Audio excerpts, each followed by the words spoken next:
Oh, the mic was off. Alright, so let's see how this sounds now. It's gonna work now. We got this.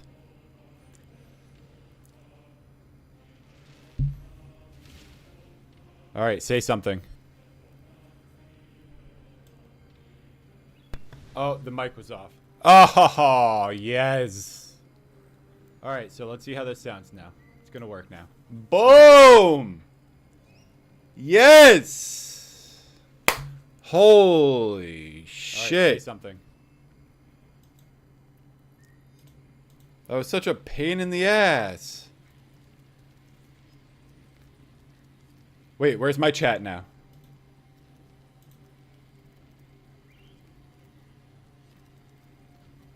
I just need to go.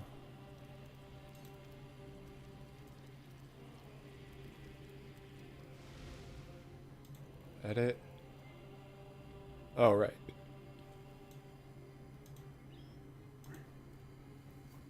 Okay. We have chat. We have sound. Everything's good. I know how to do it tomorrow. Boom. Cha. Boom, boom, cha. Boom, boom, cha. Boom, boom, cha. Boom, boom, cha. Boom, boom, boom, cha. Boom, boom, boom. All right. So, I've already got the YouTube video queued up. I'm going to go back a little bit. This is like, I looked up Dark Souls video essay, because I know there's like a million of those shits. This is the one that I found. Oh, wait, one sec.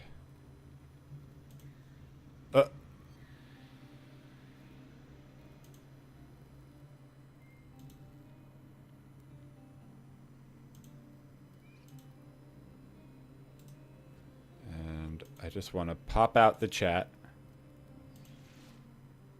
Boom. Chat, hello.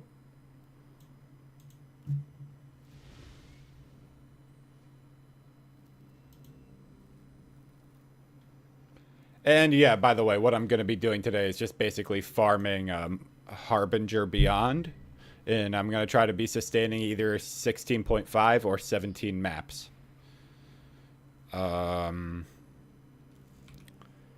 So that's what this guy's here for. Backwards down an infinite tunnel. Do you have enough dexterity to shoot a bow? That'll do. Do you have fast magic? That's fine. Oh, also, I wanted to see how the audio levels are here. With patience. Strength pyromancy is just a really bad builder for this encounter because by the time your wind-up is done, he's already blinked backwards again. I've heard that if you pursue him for a full 15 minutes, he eventually runs out of hallway, but I never found the patience to... Okay, that's crazy. Imagine actually chasing him down the hallway for 15 minutes. I was playing a strength build, or I guess it was quality. I was playing strength and dex. And it was, I remember it was kind of annoying, but not that bad. Once you figure out what you need to do, you're good to go. To do that, and I never found the speed to actually get up close to him and hit him either. Rarely, sometimes, the Dark Souls games can serve up an encounter that's just stylistically opposed to the build choices you've been making. Dark Sun Gwendolyn is among the most hidden and most optional of the major encounters in the game, so most people skip him by accident anyway. It's just kind of a lingering regret. And yeah, by the way, the Dark Souls games... Chasing him down the hallway for 15 minutes. That'll do. Do you have fast magic? That's fine. Oh, also, I wanted to see how the audio levels are here. With patience. Strength pyromancy is just a really bad builder for this encounter because by the time your wind-up is done... Should I lower my voice a little bit? I've heard that if you pursue him I don't think so. I think I kind of want to keep my voice a little bit lower. I'll go a little bit lower here. Okay, that's crazy. Imagine actually chasing him down the hallway for 15 minutes. Yeah, so let's see how that goes. I was playing a strength build. It does sound pretty decent. I guess all right, we're going to try now here. I have now that I skipped him because of what I learned in the subsequent games. I kind of feel like, with everything I've learned over the course of the entire trilogy, I could come back and I could... Can't you just try to roll through those? Which is the beauty of Dark Souls. At the same time it's provoking complex melancholy and existential dread, it's also teasing out a competitive pettiness that wouldn't be out of place at an over-caffeinated Little League baseball match. I feel like you try to dodge through those things and just, yeah, dodge through them using the iframes, right? It was quality. An over-caffeinated Little League baseball match. I feel like you try to dodge through those things and just, yeah, dodge through them using the iframes, right?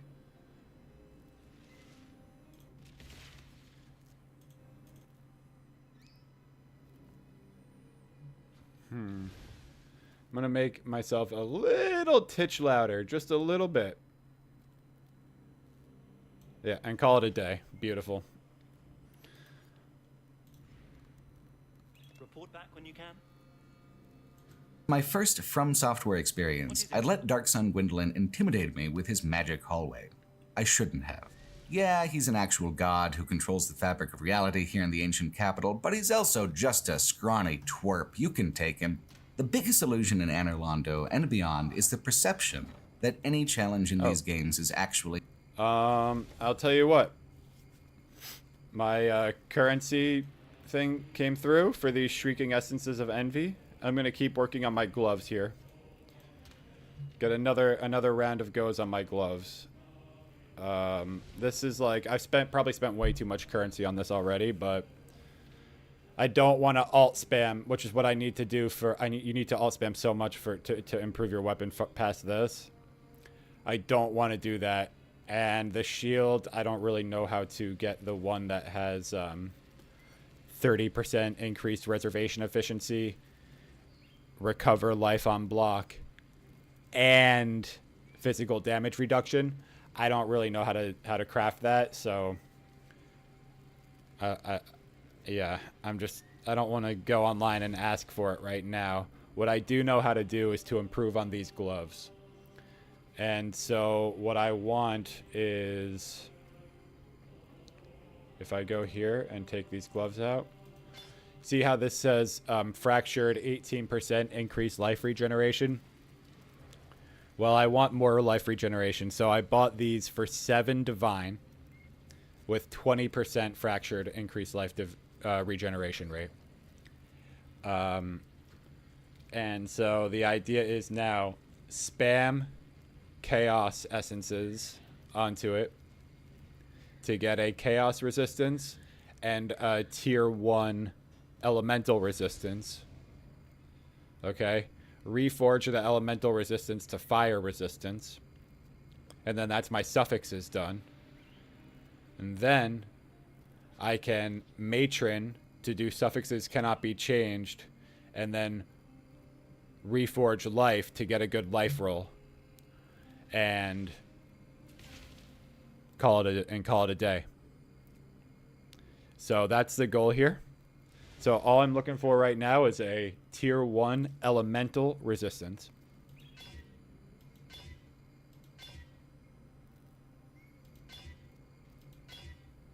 I've got like 50 tries. I'm okay essence spamming because you're not essence spamming like thousands and thousands of times. The problem with essence spamming is running out of currency. Ugh, tier 2. Tier 2.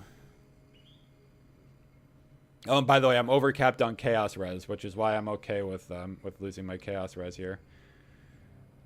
This is 46. The whole point of this is to get more life regen, right? That's just a lot of currency. Not better to spend the currency now and have something that I actually like. Let's keep going. I want tier 1 elemental resistance.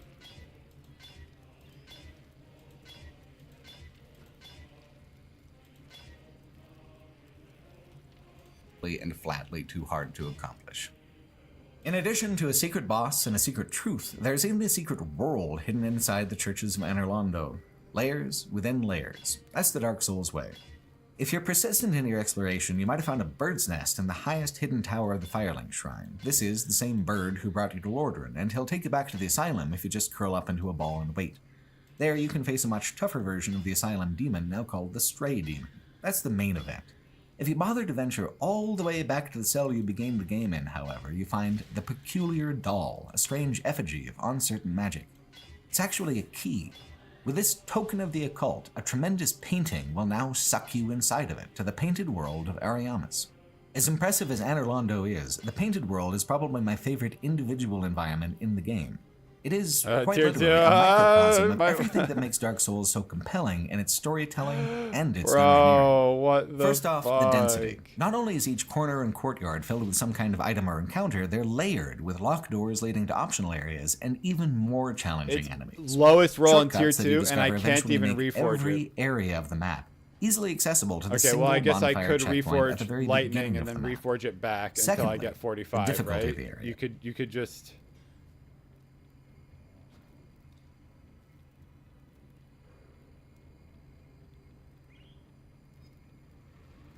How much does it cost to reforge?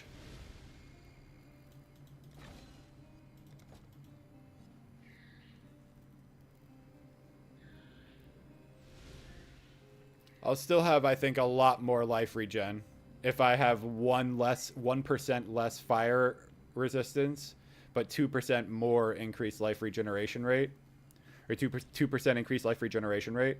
1% life regeneration rate is way more than 1 fire resistance. So the idea here would be change.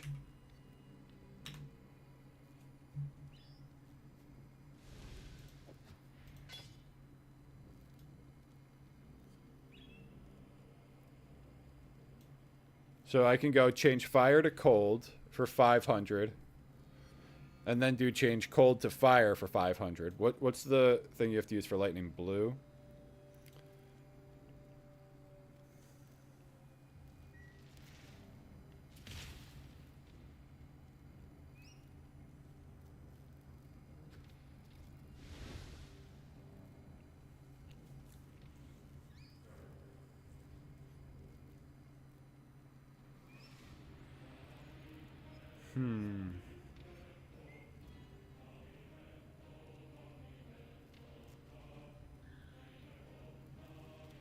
Alright, let's see what happens.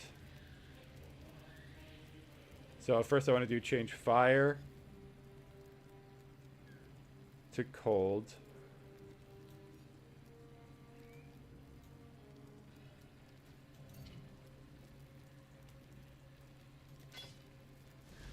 Okay. Change cold to fire. 45. Alright, 44. So let's actually see what happens to my life regeneration rate here.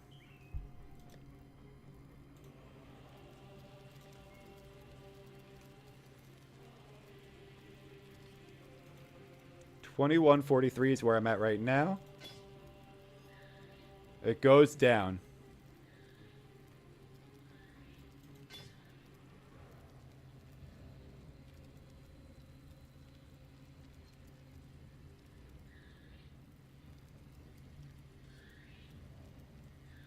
Wait.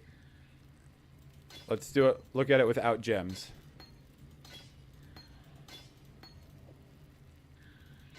$21.43. 2019. Really? So that fire resistance is doing more than the life regeneration rate? What the? Bro, I don't even know anymore. What am I doing with these gloves? I don't know. I think I just wasted like fucking 10 divine.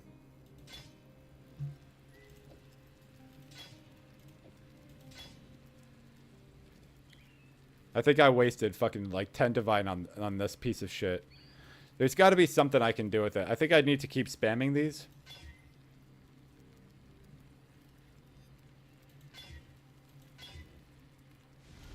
Look for that tier 1 elemental resistance. Alright. Let's order another batch of those for cheap. Wait for them to come through. So we're going to go envy. Chaos. I'm going to try to buy them for 1 each. And also, let's see what the deafenings are at. 3 to 1.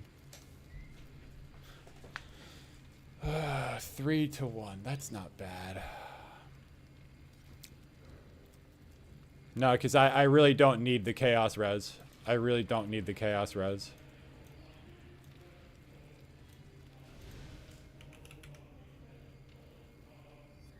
I have pretty good chaos res from these rings. So let's go here.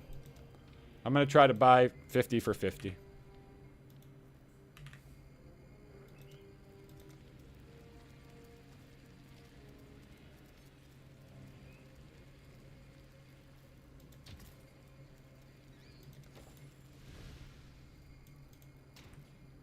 Then we'll give these gloves another go. Okay, so now I'm crafting a map. So I need scours, not exalts, or not chaos orbs. What I need is alchemy orbs. I need these. Okay. It's got staggered challenges that are differently lethal in interesting ways. First, the barricades of the keep that sit on the snowy hill. They're filled with not only regular kinds of soldier enemies who are very tough, but with ones that are great toxic pustules that explode either offensively or when you kill them. Toxic is a worse status condition than poison. The healing items are harder to find and more expensive, and it does considerably more damage at a faster rate than poison. Your unstated goal, as ever, is to live long enough to reach the next bonfire or the next shortcut, allowing you to explore elsewhere or explore backwards. Until then, you need to face the same monsters in the same order. The toxic aspect makes that especially tough. If you run out of ways to heal the toxin, you just have to kinda survive through it, which makes taking any other damage in combat much dicier. The toxic gauntlet is the hardest part, despite being the first part. Once you're off those narrow parapets, things really open up, navigationally and in terms of how you can dodge around and fight enemies. In the courtyard is a legion, a group of spear and shield-wielding abominations who have melted into a kind of commune of tumorous flesh. They are intensely dangerous head-on, but slow and not dangerous at any other angle besides head-on, which makes them basically the best soul farming spot in the game. Once the shortcut to them is open, they're just about the first thing you hit from the bonfire. I think those guys are annoying as fuck, if you ask me. They, I feel like they have their ways of kind of ganging up on you in a way that you don't really appreciate. And I don't know, if you ask me, I think it's kind of bullshit.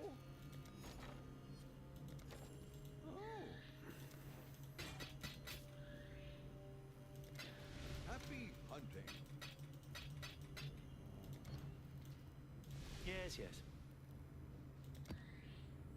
I was thinking about volleying this. Nah, screw it. However, what I do want are my scarabs.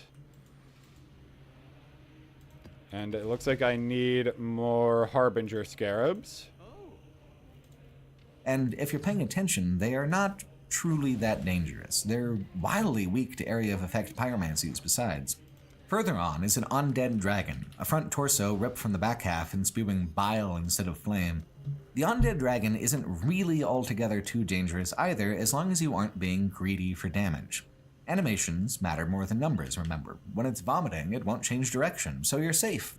When it's done vomiting, it can change direction and track you, so just wait for its deadly nausea to begin and then start hitting him, and get out right before the nausea ends. It's actually even easier than a previous undead dragon appearance because you have considerably more room in front of the dragon in which to maneuver. Along the high places, there are crow demons who deal huge amounts of damage and can take a lot of damage in return, but have sporadic and weird attack patterns. In the deep dark of the well in town, there are bone wheels, extremely dangerous but extremely fragile skeletons lashed to wagon wheels who spin through the dark like missiles. At the very end of all of this is Boss who turns invisible until you see the outline of her footsteps in the snow. All of these things are hard, but not. I really enjoy this area. Actually, even though I told you those guys were annoying, I think this area inside the painting in Dark Souls is really, really fun. And in fact, I'll talk about it while I'm farming here. So here's the question. Would I rather do increased quantity or more Harbingers? Probably more Harbingers. Well, I mean, I should say I never would have found that place on my own. I mean, you know, when you're a kid and you only have one game, you're trying every possible thing. It's one thing.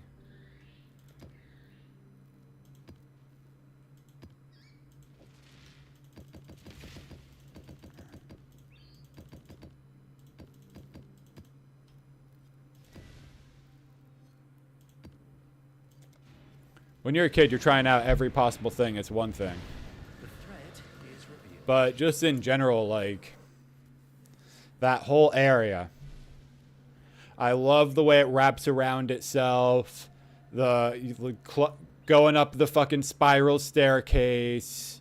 I like how there's, like, this central kind of locus to it, like, around those guys that he was talking about. Where it's, like, yeah, a lot of those shortcuts. And I thought the dragon was cool. I mean, it's kind of like a boring boss fight. It's kind of a gimmick. But, you know, the earlier games had more gimmicky boss fights, you know? So, part of the fun of that game is you figure out the gimmicks to the boss, and that's kind of how you get good at the game.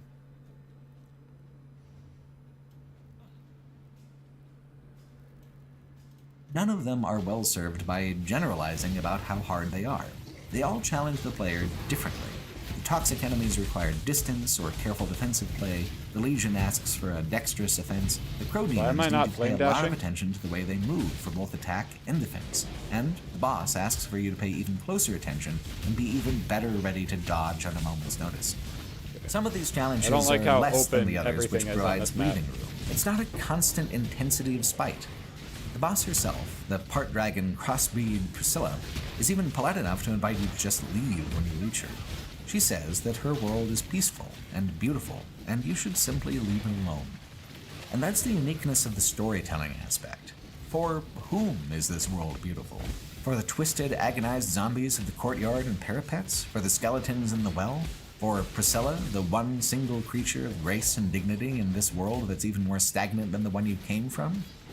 The Peculiar Doll's item description says, quote, "There was once an abomination who had no place in this world." Right, and then Priscilla, yeah.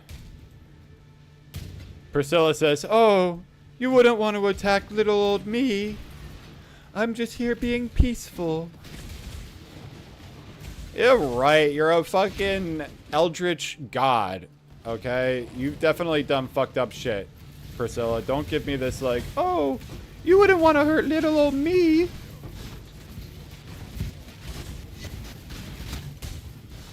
Ah! Okay, there's something annoying on the ground that's slowing me. What is that fucking map mod?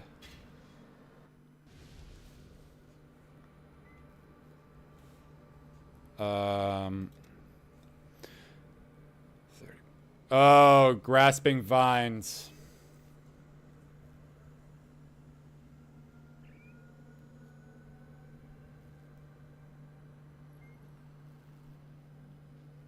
That grasping vines is really bad.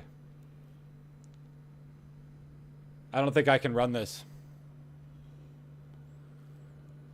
I can't actually run it. I might be able to just go to the boss so that I can keep going on with the originator chain, though. Let me try that. She clutched this doll tightly, and eventually was drawn into a cold and lonely painted world. End quote. I mean, that's probably Priscilla, right? Rejected by a world that found her an abomination, she found a solace here in a place too empty and too sick to judge her. That is awfully sad. Like the levels are stacked densely and vertically, so is the melancholy. There are layers of decay, layers of regret, winding hallways of sorrowful disappointments which connect back on themselves in unexpected ways. High fantasy is a subgenre of kingdoms and conflicts in their prime, the highest of all, the brightest. All right, of all. nice. Dark fantasy is more concerned with the muck and the mire, the peasant's experience, and the more raw side of fantasy world. That's all I needed to do. Dark Souls has pieces of dark fantasy and pieces of high fantasy, but it feels ultimately like something a little different. Its sadness is deeper than its grit. Its melancholy is deeper than its spectacle. It is itself a faded painting in a forgotten room, an image of grand decay that yet provides a kind of sad comfort to the lost and to the dispossessed. What's to be done with such a world? If you simply play the game doing as you're told, then the impulse is to restore it, to rekindle the age of fire, and to let a new world rise from the ashes of the old. And this is not a terrible impulse. It is frightening for things to come to an end. It goes against every instinct a person has to choose death, the way death is represented by the abyss, a cold and featureless eternal void. The ending surprised me a lot, however, with how short and how quiet it truly was. Once you've rung the 2 bells of awakening as... He's talking about the ending? What? Or is he talking about the second half? Given at the start, you meet a primordial serpent, Kingseeker Frampt. Frampt is the one who guided Gwyn as he created the Kingdom of Lordran and sought to extend the Age of Fire. What exactly a primordial serpent is, I still don't know. They come up only very rarely and never explicitly in subsequent games. Frampt is confident, helpful, even a little goofy. It is easy to trust him. He helpfully tells you, "Chosen undead, your fate is to succeed the great Lord Gwyn, so that you may link the fire, cast away the dark, and undo the curse of the undead." End quote. All good stuff. Except the curse of the undead is a direct result of what Lord Gwyn had done. All of this will happen again, even the curse. Someone will just have to link the fire one more time. Where does it end? How bad is volatile cores? Your character sacrifices themselves to the kiln of the first flame so that this flame can burn brightly again. No words, hardly any time passes, as cryptic and melancholy on the way out as the game had been on the way in. Volatile cores? Haven't you, of the other primordial I think I'll try that. The one that tempted fallen Ulasil into the abyss? I honestly don't know how a person is supposed to run across the second ending naturally. I only became aware of it after reading about it. If you choose to avoid Kingseeker Frampt and never give him the Lord Vessel after you seize it from Anorlando, you can make your way down to the 4 kings on their mirrored plane of the abyss. After their defeat, in the depths of this featureless place, Darkstalker Kath will appear to you. He tells you you're being lied to. He says, quote, "By sacrificing himself to link the fire and commanding his children to shepherd the humans, Gwyn has blurred your past to prevent the birth of the Dark Lord. I am the primordial serpent." Yeah, what was fucking me on that last one was the grasping vines, because you get into the grasping vines and you're so slow, it's like you can't do anything. As long as I can run around and fucking throw fire traps around, I'm good. I also think attack speed cucks your damage for your RF as well, by the way. Woo!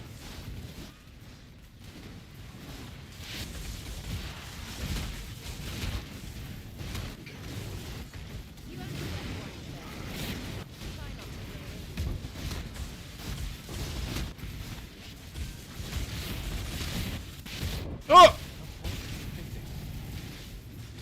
Fuck. Alright, well here goes all of my fucking level progress. Should I just cut the losses now and just start delving again? It's not like this is insanely profitable. I just kind of enjoy pushing my build a little bit. But if I died once, I'm probably going to die again. Okay, let's do the same thing. Let's run to the I think that volatile thing is pretty bad too. Let's run to the boss and just beat the boss and finish the chain, and then I think I'm just going to do some more delve. Whoa.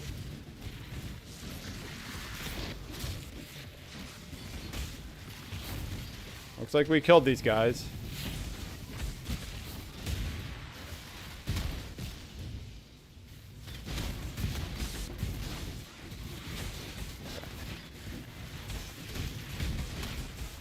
Let's keep moving. Keep your buffs up.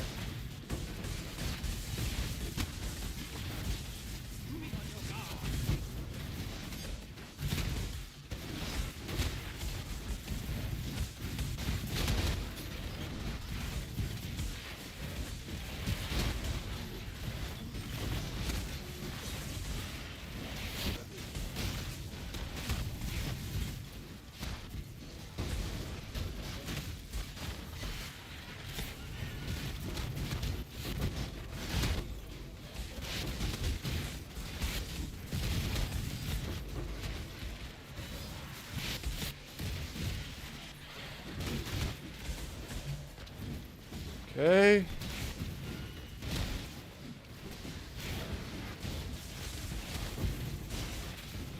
Holy hell.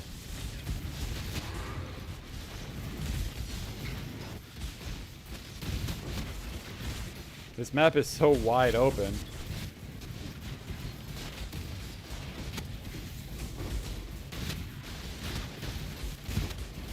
I really don't like wide open maps, by the way. I think they're annoying as hell. I seek to right the wrongs of the past, to discover our true lord. But the other serpent, Frampt, lost his sense and befriended Lord Gwyn.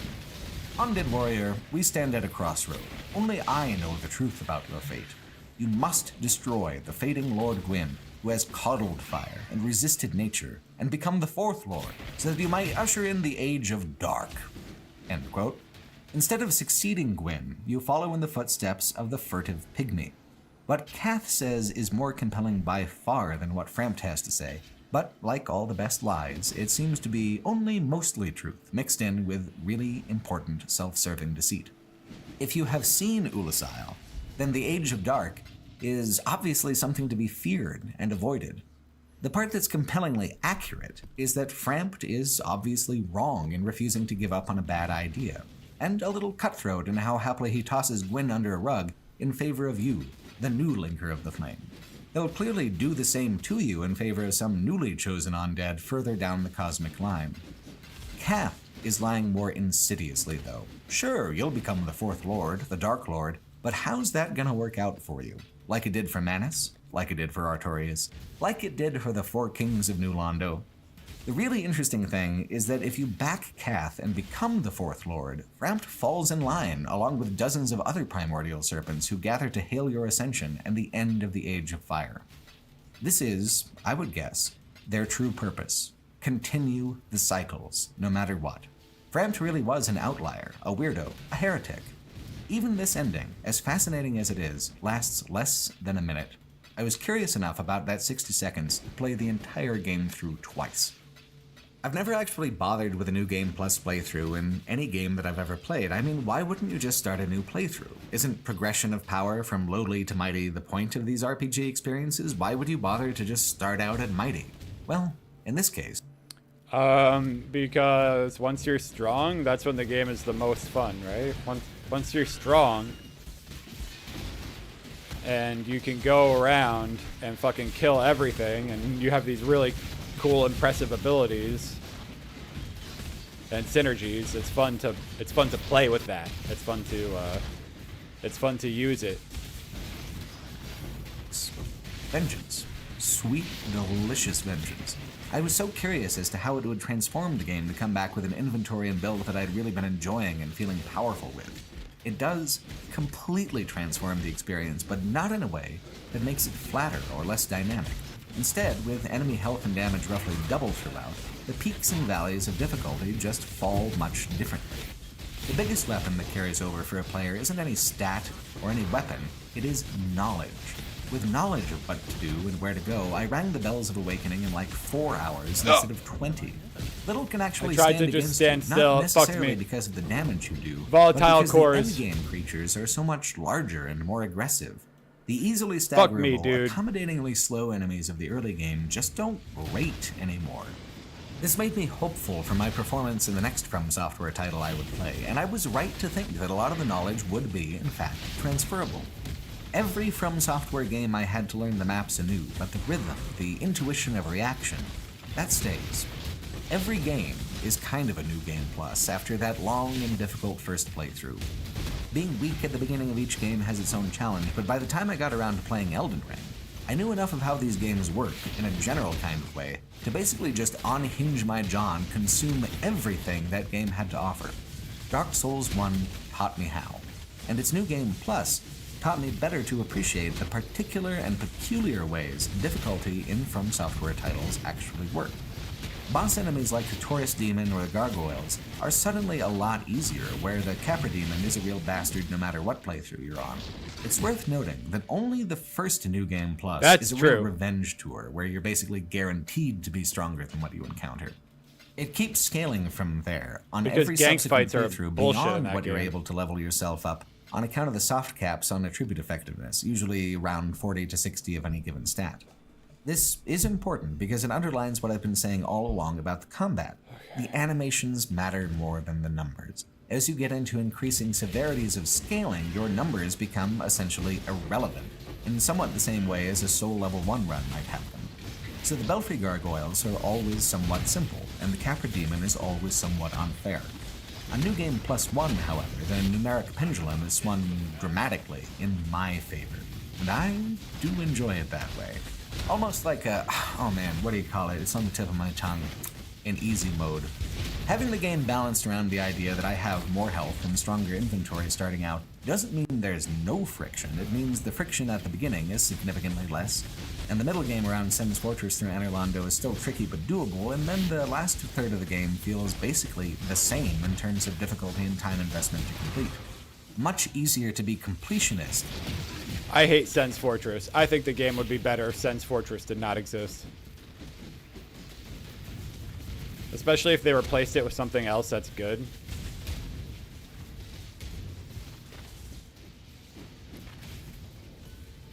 Like, imagine if Sen's Fortress was, like, had maybe a little bit more difficult enemies, but none of the traps. I don't know, just saying. Fuck Sen's Fortress. This way, to find items and NPCs you may have missed the first time around. And if you did the completionist stuff already on the initial run, you can just speed smash the entire experience, which is mightily satisfying. I feel like this begs the question, though. If scaling conditions from New Game Plus 1 through New Game Plus 7 were available from a menu or the start screen, is this not exactly the global difficulty gradient that people are looking for? The only thing... No, it's not, because you have to go through the whole game first before you do that. Most people aren't even going to play twice. So no, having New Game Plus is not the same thing as having an easy mode. What the... What? Come on, get out of here. You don't believe that. The thing missing from the paradigm is the fact that so much of the experience is starting from zero and making the slow climb through the first playthrough. New Game Plus doesn't require half the work of the thing, or half the time, which is essentially what an easy mode is supposed to be about. I'm being paid to be here. This is my job to play these games and write essays about them. But for people who have major commitments in the real world, this kind of Gamer's Digest version of the experience of Dark Souls is precisely what they're after. There's a fair debate to be had over what would be lost from the experience by playing a New Game Plus 1 style character before putting in the sweat and tears of a from-scratch playthrough, but it's pretty foolhardy to say it's inconceivable to think of what these games would look like with an easy mode. Here I am, doing it now, with tremendous joy and no remorse, bonking bosses on the head like the name of the game is actually whack-a-mole. In subsequent Dark Souls games, I got deeply into the New Game Plus part of the experience as a way to experiment with and re-experience the difficulty curve in a new way, but I didn't quite get how meaningful the second playthrough can be in cementing your understanding of the Dark Souls games when I played the first Dark Souls. It is the only one of the trilogy where I did not go back and replay the DLC on New Game Plus, since I thought that reaching the hidden ending was my goal, and I didn't really slow down in trying to reach that goal. Which I regret in retrospect, because the Artorias of the Abyss DLC is one of the best of all the various DLCs in the trilogy, and certainly the one with the most coherent and exciting plot. While we've already discussed the fate of Ulasil, another wrinkle is added by your relation to the legend of Ulasil's fall. Most everyone in the kingdom knows that the one who fought the Abyss, sacrificing himself in the process, is the legendary knight Artorias, the greatest swordsman the kingdom has ever seen. As part of the main game, you fight his dog, Sif the Great Wolf. Sif has stayed resting at his dead master's grave for hundreds of years, I already and has beat the the most boss. absolutely badass introduction of the game as he pulls the sword of Artorias from the ground and attacks you with it, blade in his teeth. What a good boy. What a great fight. And what a cool climax. Did you say what a good everything you boy? accomplish in the DLC. Bundled with the Dark Souls Prepare to Die edition Because and it's every a copy wolf? of the remastered version, Should not the talk to a DLC is wolf like that, integrated dude. far more closely with the original content than I've come to expect from post-release content in general. It honestly does not feel like a complete game without it. Unlocking it is also wild, involving freeing a trapped NPC from within a golden golem, and then finding a subsequent golem with a key item that'll attract the notice of Manus, who opens the time portal and then pulls you through. In fact, a puppy version of Sif, still doing the sword teeth thing, is the only summonable NPC for the fight with Manus, provided you save him in the semi-hidden part of the caves leading up to the fight. So, if you helped him back then, why does Sif try to kill you in the present? Maybe he doesn't remember you, or maybe he figured out that you're the one who killed his master earlier in the DLC, and he spends the interim centuries bulking up on the Alpo diet to take his revenge. The fight with Artorias is, hands down, the most amazing and complex boss fight in the game. Too complex for me. Not for me. I don't know what it was, but I guess my Havel build, my Havel Black Knight Halberd build, which, okay, I may have read on Reddit that the Black Knight Halberd is good. But I didn't go out and farm for the Black Knight Halberd. I just naturally got it from playing the game. And so, yeah, I think that's okay.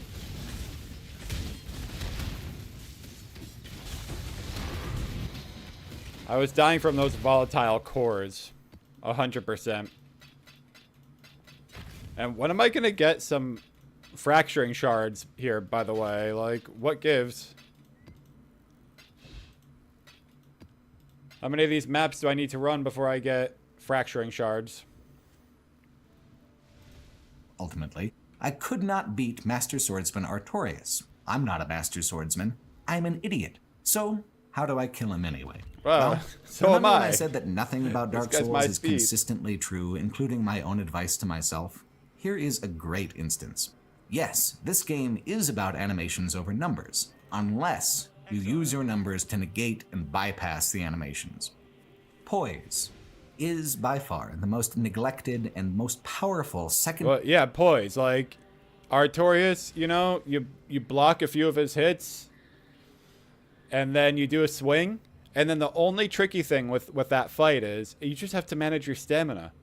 So the hard part is when you see him after he swings, try to put your shield down so your stamina refills. But as long as you have a decent build, you're able to block his attacks and have enough for a punish, and then you don't put your shield right back up right away. You keep it down after you punish. So block, punish, and then put your shield down. Your stamina recovers really quick when you don't have your shield up.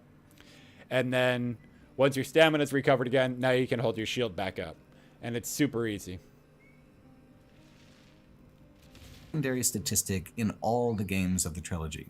By combining the heaviest armor in the game with a ring that adds nearly that much again, you can get the poise score well over 100. And at that point, you don't flinch. Well, yeah, he's literally talking about my build. Yes. Artorias has a lot of acrobatic, destructive moves. You can approach the fight normally and try to dodge and dance around them, do the thing where you're fighting as equals, or you can kick your poise into overdrive and just stand there, taking it, swinging back with impunity. Artorias is prepared to kick the ass of a lot of builds and a lot of playstyles, but he struggles with it when you make yourself a statistical boulder. Is this dishonorable? A cheese tactic? Not if you come up with the build yourself. Such is the mutability of the game. Nobody told me to combine that ring with Havel's armor. I figured that out all my own. You can just accept that you might not be that cool and beat his ass. I figured that out on my own because I'm like, okay, I know I want high poise. Poise is like the most important stat, way more than armor damage mitigation. Poise is more important. So I'm like, I know I want poise. Oh, this Havel's armor has really high poise, but it's heavy. So then I fat roll if I'm wearing it. Oh, this Havel's ring has a massive increase to your equip load, so you can wear the armor and not be heavy. Okay, boom, there you go. So, and then the halberd, the Black Knight halberd, yeah, I got that from online. Not gonna lie about that. That's in a more underhanded way. Okay. This isn't frictionless, mind you. It took me a full hour of trying not to die to him, even using this method to get it done. That is 1 hour with Artorias, though, not 8. I'm gonna get up to that 8-hour mark, but not yet. Not here. Not with Master Swordsman Artorias. The DLC also features a slightly hidden boss who's got a reputation for being even harder. Calamite, the Black Dragon. He's the one that Hawkeye Goes shoots down for you. Yeah, no, this boss wasn't that hard. On my own, I mean, it was hard because I died a couple times to just... He flies through and just fucking wrecks you with fire. But once you deal with that, it's not that bad. You just... I don't know, it took me a few tries. It wasn't super easy, but it took me a few tries. Oh, yeah, okay, well, I guess Artorias I beat on my first try. Manus I beat on my second. So, yeah, this was actually the hardest boss in the DLC, for sure. Hell no. So I used the co-op system to summon help. It took about 4 tries, but me and 2 other strangers managed to group up into an essentially impromptu D&D party of me as a heavy tank, plus a light armor rogue sort, and a wizard. Although 2 players doubles the boss health, having 3 complementary playstyles, all applying damage at the same time in different methods, just melted that extra health away. It was a spectacular way to end my time with the DLC, felling an impossible foe by simply asking for help and being lucky enough to receive not only practical help, but thematically appropriate help. It was a culmination of a lot of things that I loved about Dark Souls. I hate that you can't use a regex when you're rolling these items. As a whole. I love the openness of the design, how many different tools and approaches there are. I love being able to ask for help and receive it so generously, whether through NPC summons or player cooperation. This is it. And I love this sad and cryptic world with its nothing scary on this map, layered on top of more standard fantasy elements. And because I love all these things, I never did figure out why people hate Dark Souls 2 so much. I suppose I'll start off by saying I didn't play the same Dark Souls 2 that some people did. Where Dark Souls Remastered is mostly just a technical polishing, the remastered version of Dark Souls 2, called Scholar of the First Sin Edition, adds a huge amount of new story content, a new ending, and hundreds, if not thousands, of tweaks, rebalances, and improvements. It is, by all accounts, a significantly different experience than the original release. That being said, like 85% of the thing is still the original core of Dark Souls 2. The original game is there. It's the only Dark Souls title not held I never played Dark Souls 2. Miyazaki, the legendary developer who's responsible for much of how these games feel, behave, and look. That is not as much of a significant difference as I was led to believe. Sure, Dark Souls 2 went off in some directions that were mechanically and narratively contrary to what the surrounding games would do. In a lot of ways, it doesn't fit with those other games, and for those reasons alone, it isn't too hard to see why some people find it unusually frustrating. It's all about the mods on these maps. I need to, I think I might underestimate my build and die sometimes just because I need to just roll my maps better and just avoid some of these fucked up mods. Like, I didn't know that Grasping Vines was that bad. Now I know. Or off-putting. I get that. What I don't understand is the white-hot hate and near-universal rejection it received as a sequel. Narratively, it's way more engaging and interesting than Dark Souls 3. Mechanically, its only real crime is doing something that video game sequels have been doing since the dawn of time, trying to be a bigger, more prolonged, more impressive experience than its predecessor, and failing. Dark Souls 1 has an especially beautiful game world on account of its intricate density, how it all fits together as a single piece. The recursive patterns of the basic level design, how shortcuts reveal unexpected connectivity, those principles were applied more broadly to the whole macro world design, to the interconnectedness of the entire kingdom of Dark Souls 1. Dark Souls 2 takes place in Drangleic instead of Lordran, and the whole kingdom follows a different overall pattern. If Lordran was like a crystal shard, Drangleic is a starfish. From its central hub town of Majula, the various domains of the Nameless Lords you need to slaughter spread out in every direction except towards the ocean. The world of Dark Souls 1 is what originator influence, I should say. Dark Souls 2's world map doesn't have that same clever personality, not at all. But neither is it a total failure at what it sets out to do. It simply sets out to do a completely different thing, which is to create a sense of vast scale. Drangleic is meant to feel like a sprawling, dying kingdom of rock. The DLCs contribute to this by taking the player on a tour of 3 distinct kingdoms and even more far-flung parts of the world, on a hunt for 3 crowns that will name you the highest Look at that. of them all. They can't even touch All of me. this was done densely, recursively, as the first game was. There is a risk that it just wouldn't live up to the high watermark of the first game. The world map of Dark Souls 3, for instance, despite being a compacted and dense world like the first game, also is not nearly as dramatic or impressive in the ways that it connects. Instead, it simply feels like an oddly small place with an extremely large castle. Dark Souls 2 might take a more standard approach, but it is a sturdy one. From a jeweler radiating outwards, Drangleic has a personality that I found just as strong as Lordran.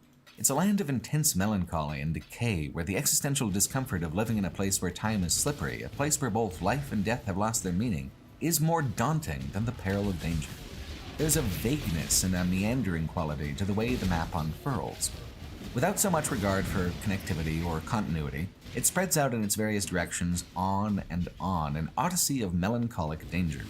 It contributes to the dreamlike quality that the entire trilogy shares, where nothing about the physical construction of the world stands up to the scrutiny of realism or plausibility.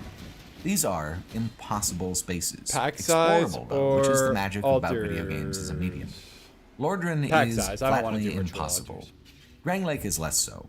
However, instead of leaning towards naturalism in any way, it mostly uses the extra space to set up vistas, these incredible framing views that set the tone for an entire region. The thrill of travel, the curiosity of discovering the map, is perfectly intact from Dark Souls 1. Dark Souls 2 doesn't have the best world map in the trilogy. So I want to say, real quick, I do kind of like these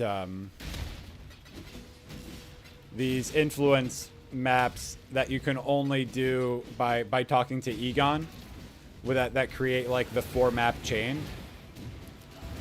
I kind of like that because it makes it so you're not running the same map over and over and over again. Now, I guess if you're already like completely... Oh, but no, yeah, there's always an incentive to run these too because of the increasing rewards as you run each map over and over each other. So it really it prevents it breaks up running the same map over and over and over and over again. And so that's one of the ways the game is actually more fun, like before your build is totally cracked and you're just like running the most like epic, most min-max shit possible. Because like right now I'm trying to sustain T16.5s and T17s. And so I don't have the luxury of running the same map over and over and over again. I need to run whichever T16.5 I get pretty much. And that, like, I think that's actually kind of fun because, like, the goal is to, like, sustain these maps, which are pretty rare. The goal is to sustain these maps, which are pretty rare. And so I gotta be as efficient as possible with it, run every single map that I get pretty much.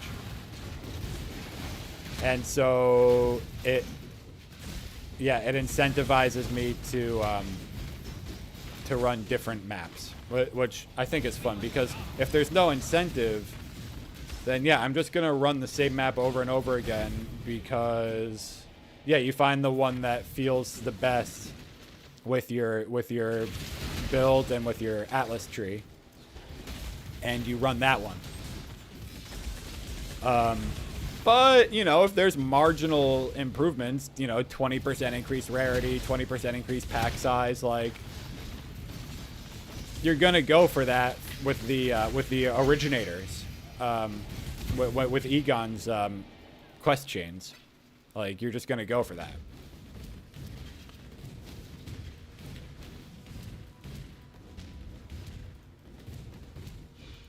But it does have the best atmosphere, the thickest, most impenetrable fog of dread and misery. In sharing and intensifying the mood of the game, I heard that Dark Souls 2 is not as good because the world is not like a fully consistent, actual like place where it's all interconnected. Like the basically it's like if you go into one area, it loads that area, and if you look at like where they're all loaded like in relation to each other, the two places are like inside of each other. It's not like in Dark Souls where you can literally pull out and look at the map and you can see the whole world. You can see all the little connections, one-to-one scale, and it all just fits together perfectly. Dark Souls 2 doesn't have that. Dark Souls 2 is like a collection of levels that are kind of separate from each other. Before and ahead of it, Dark Souls 2 earns its place in the trilogy in the category that matters most when it comes to what makes these games such artistically unique experiences. One point of complaint about Dark Souls 2 is that it has absolutely no bearing at all on either the events or the cosmology of Dark Souls 3. Which is true, but I personally blame Dark Souls 3 for that because it refused to follow up on some of the most gorgeously, thrillingly bleak world building in the trilogy. Interestingly, the differences in lore between Dark Souls 2 and 3 as a sequel can be quite tidily traced back to the two different endings of Dark Souls 1. In the third game, Lothric has replaced Lordran as the name of the kingdom, but there's a tremendous amount of continuity for names, faces, and places. Not much has fundamentally changed between the Age of Fire in Dark Souls 1 versus the Age of Fire in Dark Souls 3. It's just more time passing in the same universe. The fire extended through multiple rekindlings to the point where your character in Dark Souls 3 is hunting those who have previously linked to the fire, compelling them to do their duty and turn into ash for the sake of the flame. Dark Souls 3 doesn't abandon the idea of a cycle of an Age of Fire followed by an Age of Dark. In fact, its own endings revolve around exactly that. It's just quite clear that the same cycle that was rekindled before in Dark Souls 1 has remained in stagnancy. Dark Souls 2, on the other hand, embraces the eternal recurrence completely and presents a world that is clearly a different Age of Fire following an Age of Dark. This stagnation at the end of an age and the need of a great lord to restore the cosmic balance is apparently just part of the cycle no matter how you cut it. The old ways, the old lords, they hold on so tightly that the fates always offer up a champion to pry up their bony fingers and send them tumbling into the abyss. It doesn't matter if it's Lordran, Lothric, or Drangleic. In fact, in the case of all three, it's probably the same thing. There are two extremely strong suggestions in the game that it might have been the case that all three of those kingdoms are just layered on top of each other. The first comes when you unpetrify the wizard dude who helps upgrade the first round of boss weapons of the game. He's been a statue for not just centuries, but indeterminate millennia. He laughs when you call the kingdom Drangleic. He remembers it differently. So many kingdoms have stood and fallen on this exact spot that it hardly matters at all the name. The second major suggestion you can only find on New Game Plus. In any playthrough, your early goal is to seek the four great souls and with them open the path to the long-missing King originator Vendrick. maps are no problem. There's the lost sinner, self-condemned to the dungeon of her tower, the Duke's dear Freya, a colossal spider who has grown strong by feeding on the body of one of the great primordial dragons, the Rotten, a living abomination of dead flesh assembled from hundreds of different bodies, and the old Iron King, the demonic cinders of a lord who sought to command the flames and found himself, instead, consumed. On New Game, each of these bosses feels like an echo of some aspect of those who filled your Lord Vessel back in Dark Souls 1. New Game Plus confirms it, absolutely. Each of these bosses yields an extra soul, an old soul, which even provides unique boss weapons you can only acquire on the New Game Plus cycles. More than that, the old souls draw explicit parallels between the bosses of Dark Souls 1 and the bosses of Dark Souls 2. They are, in fact, reincarnations of the same souls in a new cosmic cycle, after the Age of Dark, and when a new Age of Fire has begun and run out. So, if you like, it's kinda simpler to think of Dark Souls 2 as chronologically the last in the trilogy. This is somewhat contradicted by some references to Drangleic in Dark Souls 3, particularly the Ringed City DLC, but it fits more elegantly after Dark Souls 3 on account of the odd ways that the third game just refuses to engage with any of the actual storytelling that the second game accomplished. Which is considerable, especially in Scholar of the First Sin Edition, whose title character gives more exposition on the cycles of Fire and Dark than any other NPC in the whole franchise. You already know what the first sin was. We've actually already talked about it in detail. Gwyn, Lord of Light, the first to find a Lord Soul in the smoldering primordial fires, the first to seize it and bring disparity to the calm, cold fog of dragons and trees, extended that age and prevented the next one from happening. Each of the four great souls you acquire are tied to a primordial bonfire, linking and rekindling that fire back before this age to the first age, to the age of Gwyn and Dark Souls 1. Aldia, brother of King Vendrick, is the scholar who has sacrificed his entire being about the lore in pursuit of the ancient, forgotten knowledge of these. Does anybody actually pay attention to the lore in this game? Not me. I'm kind of getting bored by this video whenever he talks about lore. Monster damage, monster life, monsters poison on hit. All damage from monsters hits can poison. Monsters have 100% increased poison duration. Eesh, that poison suite is pretty scary. I do have max chaos res, so it might not be too bad. Area contains petrification statues. Nah, let's re-roll that.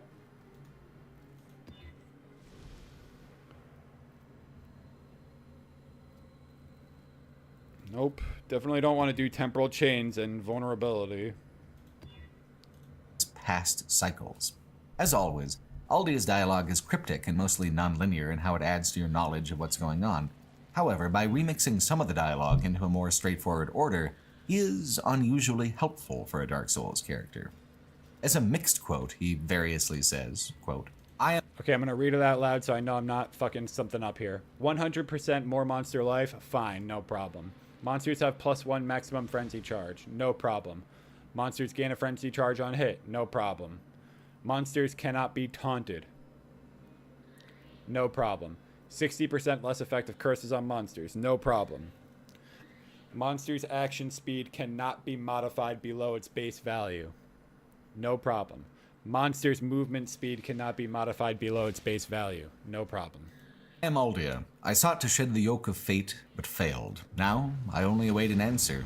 Once the Lord of Light banished dark and all that stemmed from humanity, and men assumed a fleeting form. These are the roots of our world. Men are props on the stage of life, and no matter how tender, how exquisite, a lie will remain a lie. Peace grants men the illusion of life. Shackled by falsehoods, they yearn for love, unaware of its grand illusion, until the curse touches their flesh. We are bound by this yoke, as true as the dark that churns within men. All men trust fully the illusion of life, but is this so wrong? A construction, a facade, and yet a world full of warmth and resplendence. Young Hollow, are you intent on shattering the yoke, spoiling this wonderful falsehood? Why is he Life still is reading brilliant, lore? Beautiful. It enchants us to the point of obsession.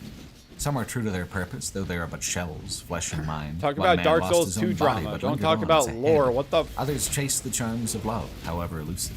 What is it that drives you? Young Hollow, there are but two paths. Inherit the order of this world, or destroy it.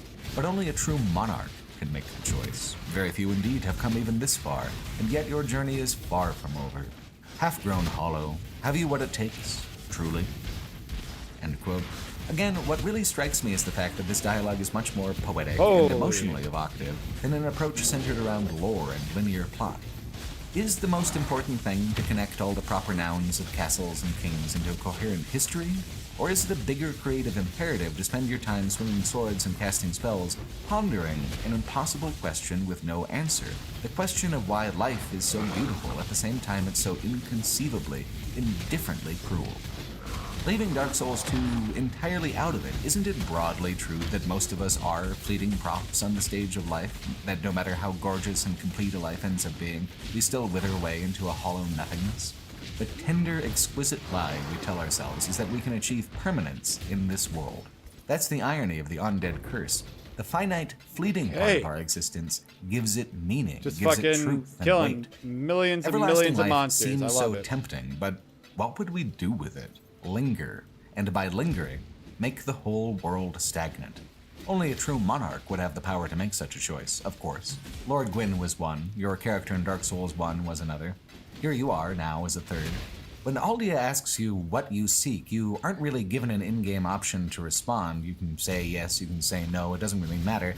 It's actually a question that the game just wants you to think about.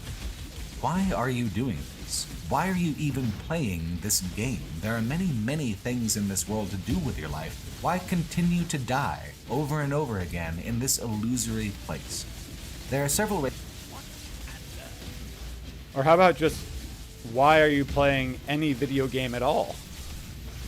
And not doing something productive? Why are you trying to fool yourself and failing that you're doing something productive by using OBS and streaming to 0 people? Ways to throw off the yoke of this world. One is to become the true monarch, to make your choice. Another is simpler, more powerful. At any time, you can simply quit the game. You can go outside. You aren't required to be true to your purpose, which creates a fascinating emotional condition for actually reaching the end of the game. It is a self-defining act of willpower. You create for yourself the role of true monarch. purely through the act of seeking, by remaining true to your purpose, although you may be just a shell of flesh and mind. Which is really the other big point of conflict and contention about the game. A lot of folks feel that the combat is especially hollowing, unfair, and slightly broken, with too many enemies and not enough ways to avoid them. Many words have been written and much invective thrown around trying to prove that the combat in Dark Souls 2 is, in fact, fundamentally broken, and perhaps you found one of those posts. It took him fucking 15 minutes of going through lore to get back to the Dark Souls 2 drama. Oh my god, yeah, you should have cut out that whole part, man. Like, the video did not need to be 5 hours. It's persuasive and are just itching to tell me all about it down in the comment section. If I can, I'd like to stop you right there. I'm not interested in trying to talk anyone out of their disgust and hatred for the game. That's fine, whatever. I just don't relate or agree with any of it. I had no expectation. So make an argument. Fucking debate that shit. That would be so interesting. I should start a podcast that has two people that are debating Dark Souls 1 versus Dark Souls 2 every episode. About the combat being similar or different from Dark Souls 1, no strong feelings about it taking a contrasting approach. I started the game up simply curious about what I'd find, and I found that I actually liked it quite a bit. The fundamentals of combat are more similar than I'd been led to believe. Combat moves at the same moderately paced rhythm. Fracturing! Trade animations and enemies are given very reasonable windows in which to respond, as well as opportunities to block, parry, and override enemy attacks. You have access to essentially the same wide-ranging tool chest of two-handed weapons, faster one-handed weapon, bows, and 3 flavors of magic. You can still upgrade these weapons, and you can also upgrade your armors. The way your power increases is still done in an extremely slow, granular way, and that is where Dark Souls 2 commits its numerical heresy. The rate at which you gain levels and spend attributes is so essentially sacred in the From Software catalog that it is exactly the same in not only Dark Souls 1 and 3, build right here, but baby. even going so far forward in time as Elden Ring. If there is an orthodoxy of Dark Souls, it doesn't have to do with any particular playstyle or another. It has to do with the rate and rhythm at which these playstyles evolve. Here I am, Dark like, Souls nearly 2 threw all maxed that out. out the window. I'm doing Did it replace it with something 1.78. better? No, absolutely not. Dark Souls 2's character progression is completely bizarre and wildly misguided. It's easy to see why it is heresy to a lot of people. Let's move beyond invective, however. The game was developed and released this way as a sober decision by industry professionals. It's foolish to say that there is no logic and no reason behind the heretical progression, that it's broken. It seems to me that it works exactly as intended. This is the boss from the first level. Like the world map, it is designed off the for side a larger there. and more prolonged experience to give a sense of greater scale over a longer arc. Okay. It chose to approach this longer, prolonged journey by spreading out the player's power progression even more thinly than it had before, atomizing the difficulty in your character's durability by introducing a 4th and 5th survival statistic. Vitality no longer governs your health pool, now that stat is Vigor. Vitality, instead, adds small defense bonuses and increases carry weight. The carry weight is the main thing. It's no longer bundled with endurance, meaning you need to invest twice as many points to get the same kind of bonuses as you would have in Dark Souls 1. Endurance is less exciting to invest in when you only get a stamina bonus from it. In Dark Souls 1, there was a deeply unpopular stat called Resistance, whose sole purpose was to raise your defense versus status effects like poison and bleed. This has been replaced with the absolutely most controversial, opaque stat in all of the Dark Souls trilogy: adaptability. Does this sell? Adaptability is a key attribute for actually enjoying the game. It governs many unseen and mostly unlisted I'm gonna put it in for calculations that 30. make the difference between feeling weak and feeling powerful in the Where's moment. my fracturing shards? What are those going for? Resistance in Dark Souls 1 was so optional that 60 a barely pop, anyone so chose this to is invest. 180. Adaptability in Dark Souls 240. 2 This is is over a much div more right here. frustrating Okay, for nice. opposite reasons, because it forces you to put points in a stat that deviates from basically everyone's preferred build. In addition to all the benefits of last game's Resistance, adaptability governs how quickly you drink healing flasks or use other healing items in combat. It also raises poise, helping you avoid being staggered by an attack. The most critical element, though, is the least explained, a secondary stat called Agility. There is nothing in the game itself that explains how 40. agility affects a player. It is utterly, impenetrably vague. All right, and utterly I'll sell for impossibly 40. key to enjoying the melee combat in any way. Here's what the deal is. In the previous game, as well as the next, there are 3 varieties of dodge roll. Heavy loads roll slow with little range and 9 invincibility frames. An invincibility frame is an interval of 1/30th of a second. 9/30ths of a second is a very thin margin. Medium loads roll faster. 9/30ths? That's almost a third of a second. That's not that thin. Light loads are not only the nimblest and roll the farthest. When you can read the attack, like, and you have a third of a second, that's really not that bad. It's just, you know, you just click the button at the right time. They're also the most generously timed. They have 13 iframes to work with. 2 frames doesn't really sound like a lot, but essentially what it means is that if you're like I am, where you're actually quite slow to hit the dodge button or else hit it too early, you actually have leniency and leeway to make those mistakes and be forgiven. A ring in Dark Souls 1 could add even more iframes. While a quick load still governs the length and speed of a dodge roll in Dark Souls 2, adaptability and its secondary statistic of agility govern the actual iframes of any given roll at any equip load. These are 2 things that really should not have been separated, and it doesn't make any kind of experiential sense to do so. The only logic in it is in trying to add value to an underutilized statistic by taking away value from somewhere else, where it makes more sense. To make sure casters are well served, the attunement stat also occasionally raises agility, but it's slight compared to the direct investment in ADP.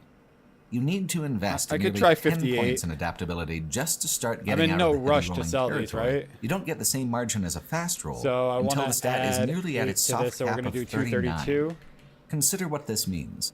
The same physical sensation of hitting the button on your controller and rolling and not getting hit at light equip load is being deliberately withheld until you can acquire more levels. I should check what it's selling that you have to invest separately from the parts of your build that govern defense or damage. 2.75 for 1. It also means that if you never figure out that adaptability is a more or less mandatory stat, then Dark Souls 2 will always feel more arbitrarily unfair than Dark Souls 1 or 3, more punishing in a hard to perceive. Wait, so you mean I can sell this for 2 div right now?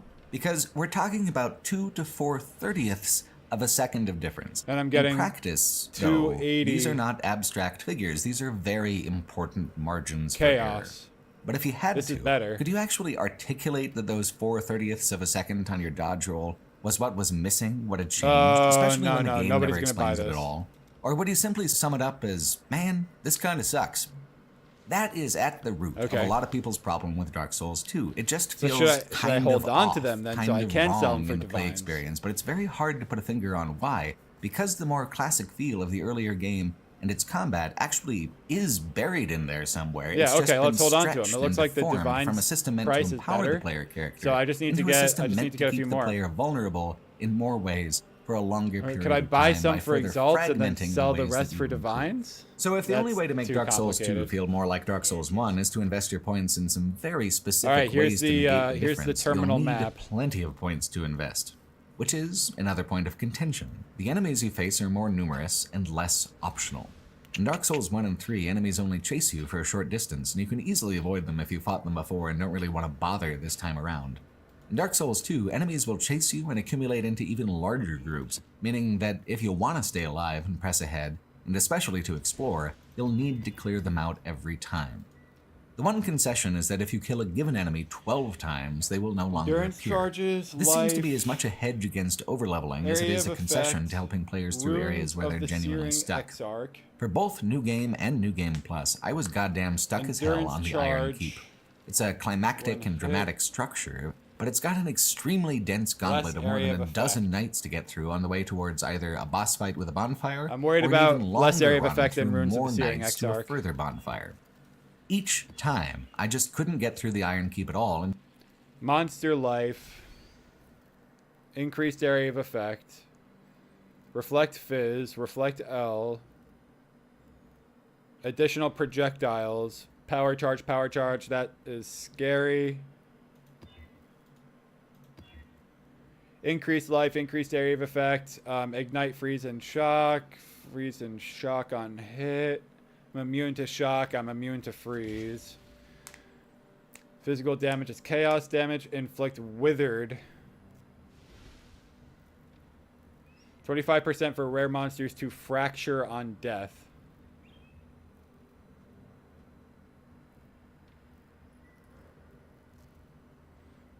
I wonder what withered is.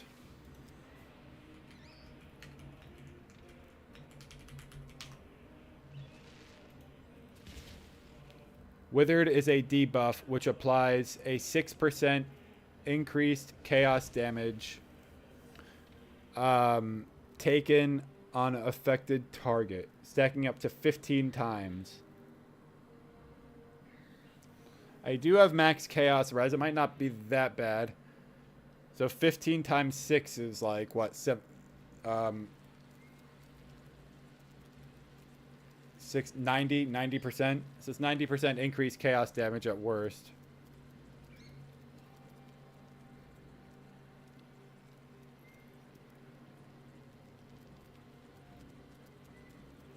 And then I'm going to look up Fracture on Death.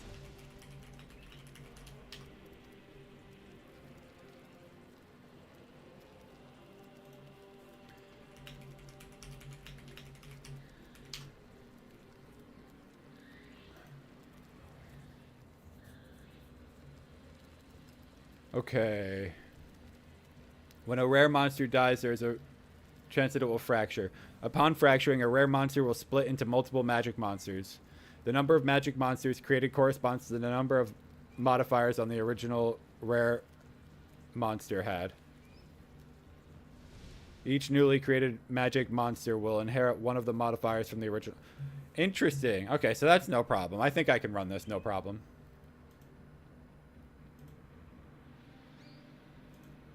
Until I'd ticked over more than half of its enemies to the state where they no longer appear. This is even further compounded in difficulty by the fact that other players can invade you even when you're hollow. You're always open to predation from other players, and boy howdy do people love fucking over other people in the Iron Keep. It is absolutely miserable to be doing well enough on a difficult run and then suddenly just get screwed over by a sudden invasion from a stranger. The Iron Keep has so many environmental dangers that letting a mass of enemies chase you is entirely unworkable. You have to fight. You just can't run, which is a major hurdle to progression. The level of Earthen Peak below it is pretty bad too, but the enemies aren't nearly as dense and numerous. It was a very difficult murder maze, but it's an echo of Sen's Fortress from Dark Souls 1 and felt in keeping with enemy placement patterns that the first game helped establish. Iron Keep is just a step beyond, into a genuinely different vibe and an unpleasant bump in difficulty.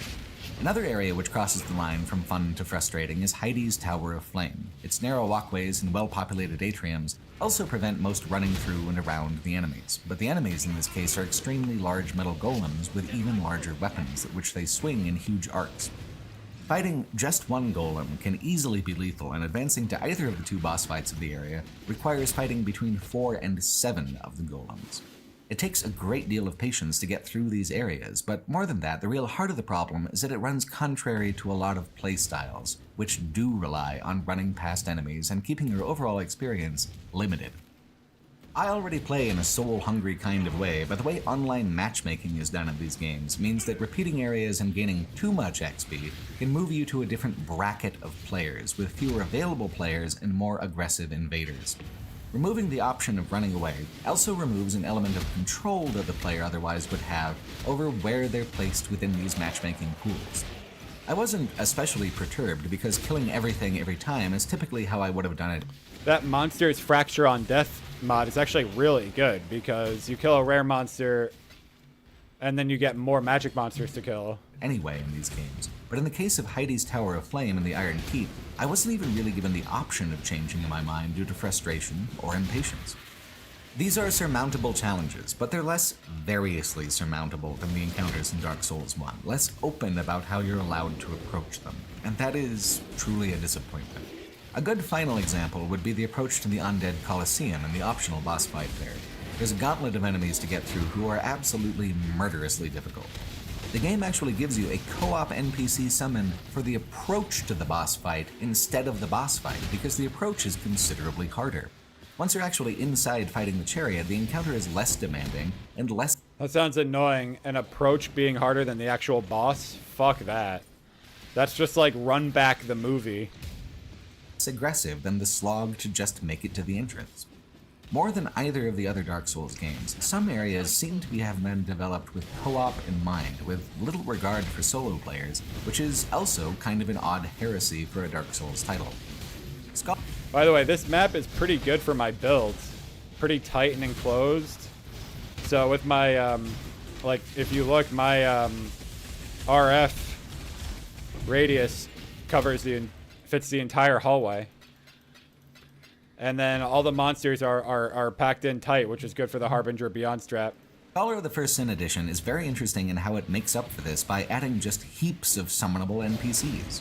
Some boss fights have 3 entire dudes you can summon, and co-op summoning for larger overland areas isn't just a kindness, sometimes it's practically mandatory. Dark Souls 2 has some optional areas that are very small but represent very large leaps in difficulty, like a hidden part of the Forest of Fallen Giants called Soldier's Rest.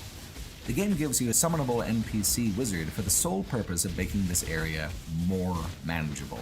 It's not unreasonable to ask you to fight the metal turtle guys. It is out of control to ask you to fight 4 of them at once on the same small rooftop.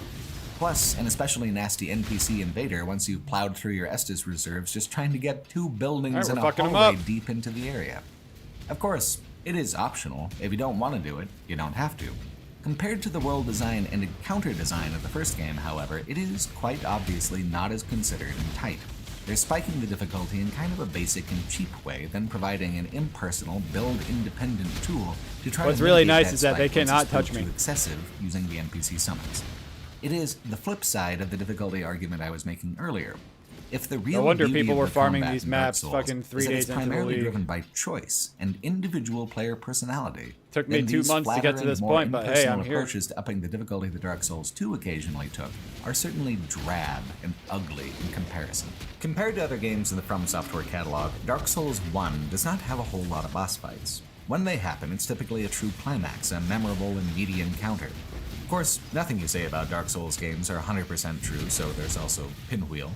Dark Souls 3 took a similar approach, and while it has more optional does this bosses, have no all time those stamps? encounters still feel quite curated. Oh, wait, yeah, it Dark does. Souls 2, by comparison, has absolutely tons of boss encounters, not just at climactic moments at the end of areas, but for flavor or surprise.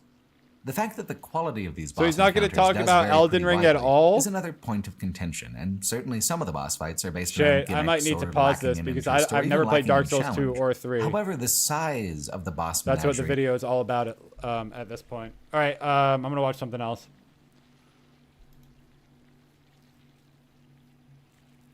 Because I don't know what he's talking about anymore.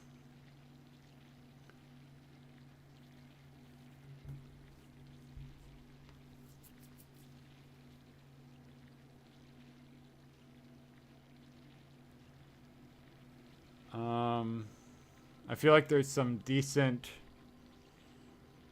political stuff at this point. Do I want to go back to this video? Oh my god. No, this is kind of painful to listen to. I think Adam is the worst faith fucking debater I've ever seen in my entire life, except for Andrew Wilson.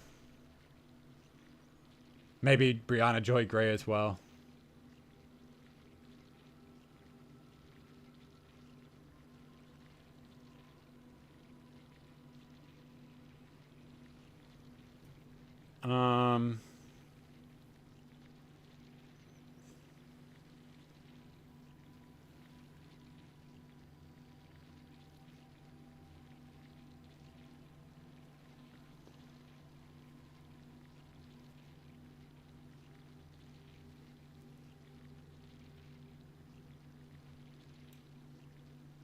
All right, let's watch this interview that Josiah did with Mehdi Hassan.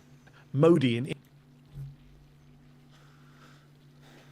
All right, folks, for the 3rd time, I am happy to be joined by Mehdi Hassan, who is the founder of Zateo, progressive journalist, Is it pronounced firebrand, Hassan or somebody Hassan? who has been debating pretty much everybody. And Mehdi, I gotta say, there's something in the air. You are attracting the craziest people on the fucking internet. What's going on? Am I attracting them or am I going seeking them out? I'm not sure what's worse. Yeah, I did this Jubilee debate that went a bit crazy with 20 far-right conservatives. I then debated a very prominent liberal Zionist, Jeremy Ben-Ami of J Street. Been all over the place. I actually did a debate with Michael Gove a British prominent conservative politician who was defending Trump. That hasn't dropped yet, but it's going to drop in the coming days, and that was a big one as well in front of an audience in London. So I've been busy arguing, and I don't know how to do much else, so I keep myself busy arguing. Well, you wrote the definitive book about how to win arguments, and I'm curious at this point, do you feel empowered by arguments or debate, or are you exhausted by it? Because with what you've got going on with Zateo, your coverage of the genocide in Gaza, all these things, like, are you still empowered by it, or are you exhausted? I think it's a bit of both, really. I think I'm always empowered by a debate where I'm able to kind of make my points, get my arguments across, try and educate people, try and reach people in places where they're hard to reach. It's one of the reasons I did Jubilee, for all the concerns that people rightly have about the Jubilee format. But it is exhausting as well. It's exhausting to have to kind of tell truth to people who either don't understand truth, don't get truth, don't want the truth, are deliberately manipulating the truth. It's exhausting to have to, fight to just say that human beings are equal, that democracy matters, that racism is bad. I mean, it's almost like we're starting society from first principles sometimes with some of these folks. You kind of... See, I really can't watch this because I'm going to agree with them both, and they're going to say it way better than I could. I need to watch something else.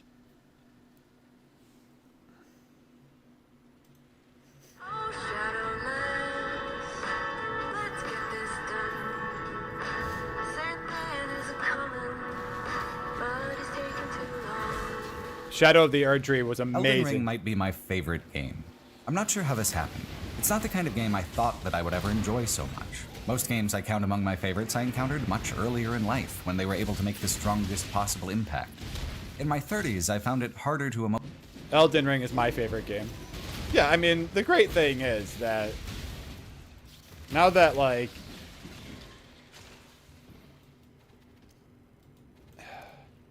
it used to be that video games were made by adults for kids. But now, people who grew up playing games as kids, some of them are making games for adults. And it's not just like this toy for kids anymore. It's like serious shit, like PoE is for adults. Elden Ring is for adults. And they're video games that challenge a fully developed human brain. And I think that's why some of these games are so impressive. Emotionally bond with a new game the same way I did back when I was younger, when I became completely immersed, completely lost. It's not cynicism. I'm open to the experiences, and I truly enjoy most games that I play. It's just that certain aspects become familiar and recognizable across titles, between developers. There is a language of game design that one becomes fluent in if you spend enough time in these digital worlds. Elden Ring seems like it might check some of those standard boxes. Open world, horse companion, a fantasy setting. It abides by the same basic rules and expectations of play that all the Dark Souls games adhere to, the pattern established with Demon Souls. But it hits different, doesn't it? Even if the structure is familiar, the artistry of it is indeed unique, even from the Souls games that came before it and made it possible. The world of Elden Ring feels completely individual in every aspect. Its mythology, its architecture, its magic, its landscape. There actually is nothing. Yeah, it is. It's a sequel to Dark Souls, but it is also its own thing. Echo of Trauma. What's that worth? 1.5 div. Nice. What? Or 300 exalt? What is it? What do you do with that?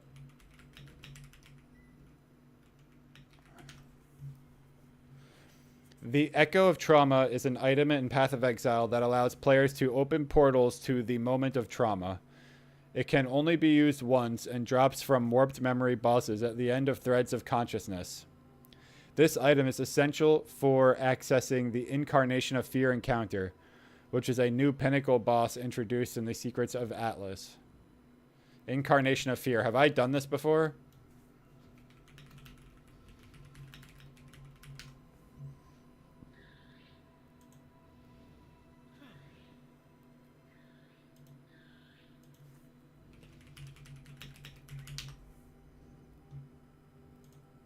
So, I think that...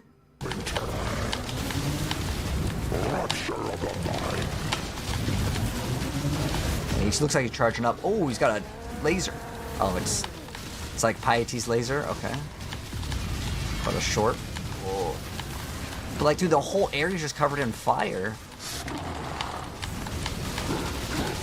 I feel like he's got to have a phase 2 though. It's like too easy. But like, do I just sell it?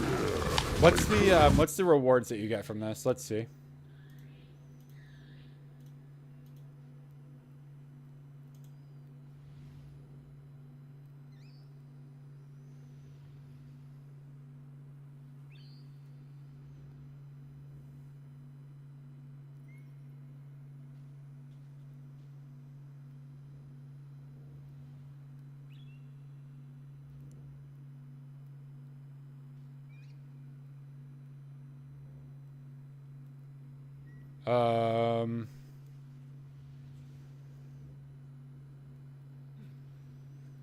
All right, so I gotta fucking type these into PoE Ninja.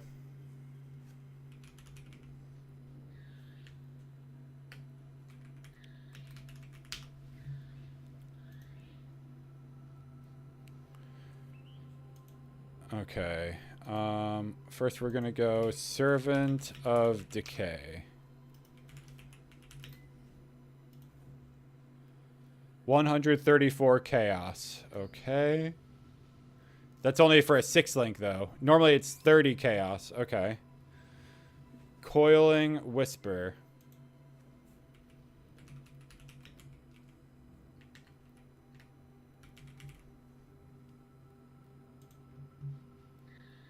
$80 chaos. Enmity's Embrace. 80 chaos. Star Caller.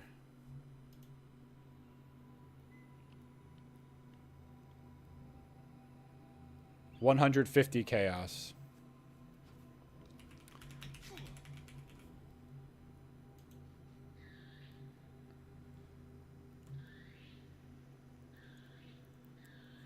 And I could 6-link one.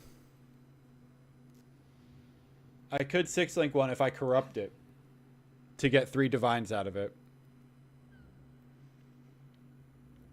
But the map itself is selling for a 2.5 divine. So, Bound by Destiny. That's only a 10% chance of dropping as well. 60. Orb of Intention. 478 chaos. And that's a 50% chance of dropping. Okay. 50% chance of dropping, and that's 478 chaos. Which is 3 divine. No. Yeah, about 3 divine.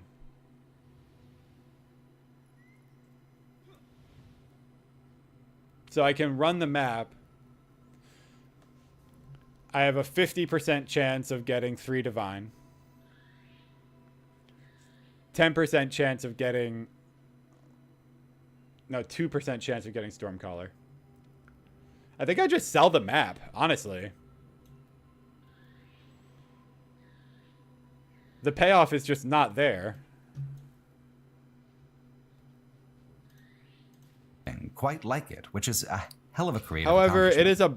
Elden It Ring is a takes boss. what Dark Souls was able to build and transforms it into something cool. equally melancholy and evocative, yet more colorful, more playful, larger and stranger by far. The best parts of the Dark Souls games are often in their post-release content. Dark Souls 1 had Artorias of the Abyss, the first of many sad nights to come, along with Manus, the Dragon Calamite, and some of the most beautiful landscape design in the entire game. Dark Souls 2 divided its DLC into 3 massive city dungeons ruled over by 3 lost lords. The Sunken King is the least of them, but the Iron King's lair is one of my all-time favorite dungeons in all of the Souls titles. The frozen city of the Ivory King lingers with me as well. Without them, I would not feel quite as much affection for Dark Souls 2 as I do. They truly do complete the experience and expand it in beautiful ways. Dark Souls 3 had the Ashes of Ariandel, which had amazing boss design and lore, but just okay environmental design. Dark Souls 3 reached its creative peak and the thematic conclusion of the entire trilogy, though, with the Ringed City DLC. Without the Ringed City, Dark Souls 3 is simply not the same artistic experience. It needs the DLC to complete its storytelling. It needs the new environment to explore its themes and hit its full range of emotional notes. Bloodborne was also artistically completed by its DLC, The Old Hunters.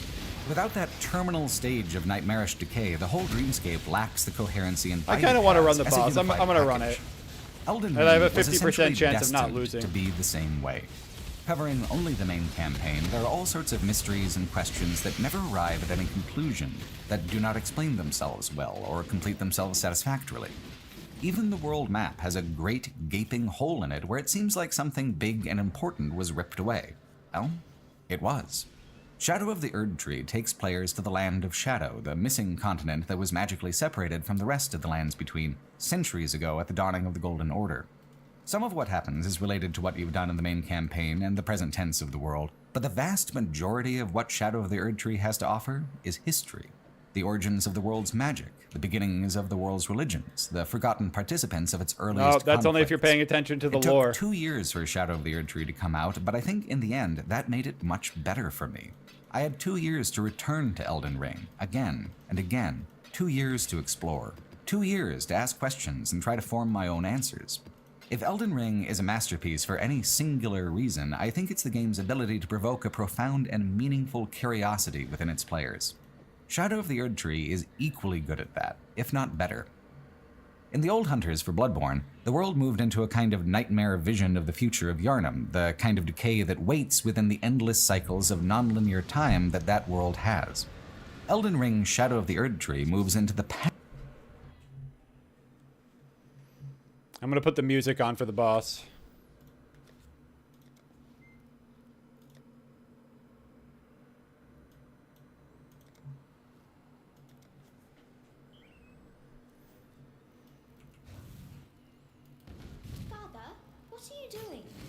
What have you done, foolish girl? All things said, consumed by fear. We become ourselves and preordained.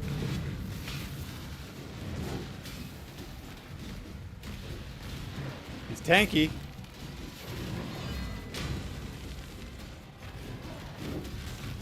But am I able to just, like, tank his abilities?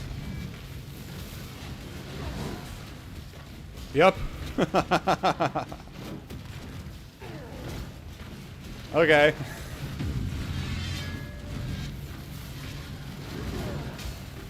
That huge slam, I just tank it.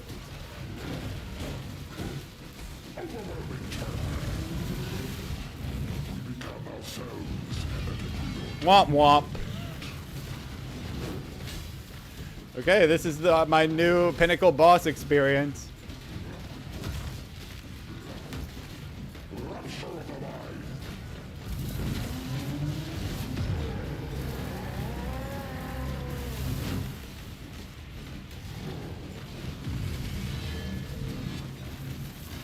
Well, the truth is, I'm pretty close to Uber boss territory with my character at this point. In fact, I could try Uber serious.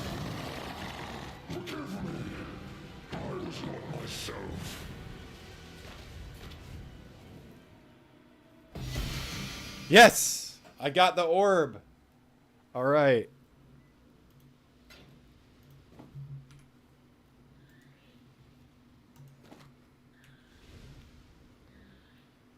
Okay. I want to see how these sell if they're 6-linked. That's corrupted.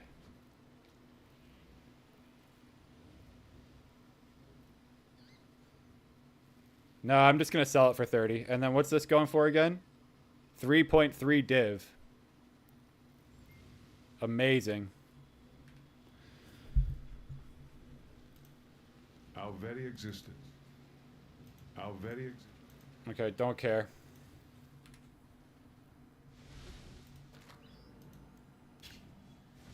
So I didn't get screwed. What have you What does the orb actually do?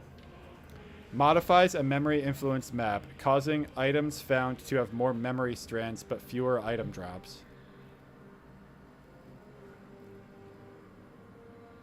So you get big memory strand items, right?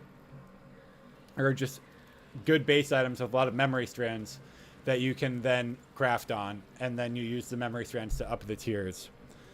Interesting. I'm just gonna sell mine. I'm not messing around with that. So let's see what it goes for div. 3.6. I can't do that. Chaos. 360. I'm going to try 500. And 500 is 450 is 3 div. Yeah.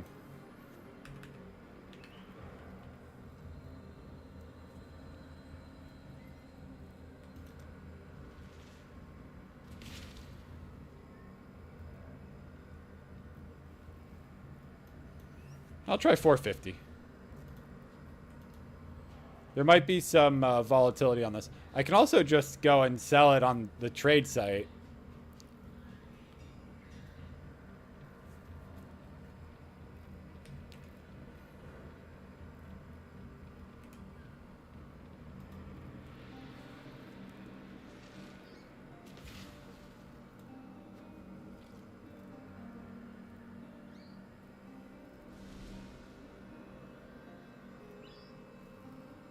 Put it up for 3.1.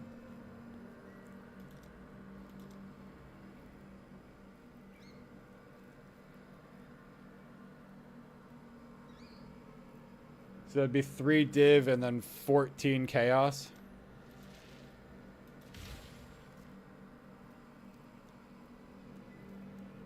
It's 140 chaos per right now. So 500 div would be better. I mean, 500 chaos would be better. I can always go back and try to sell it on the trade site.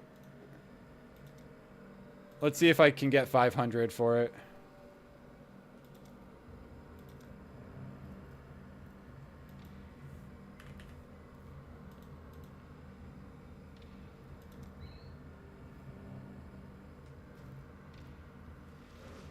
I don't see how it's ever going to happen when there's 360, 2,000 of them going for 360 though.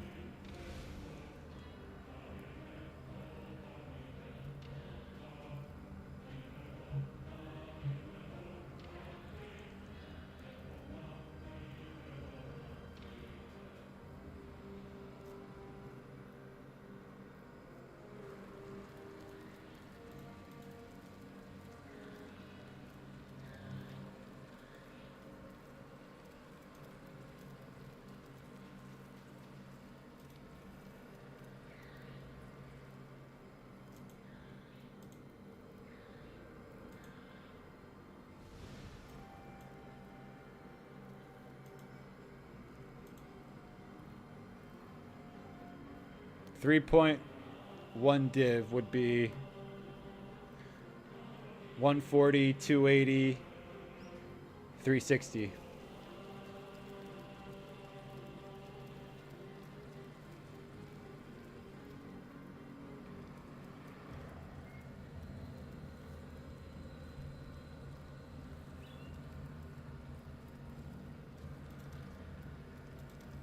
$360 is what it's going for.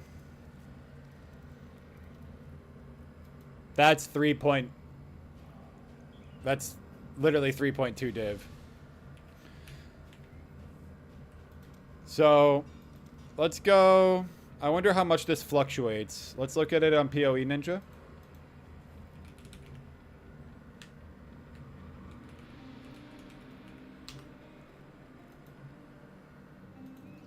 Orb of Intention.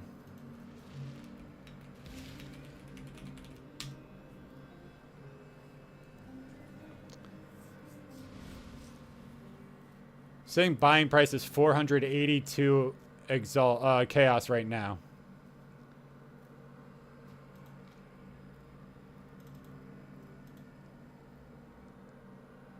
And it was up at 561 yesterday.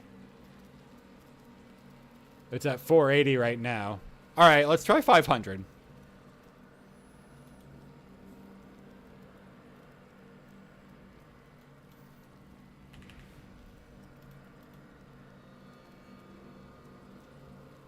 I want Chaos Orb. I have Orb of Intention.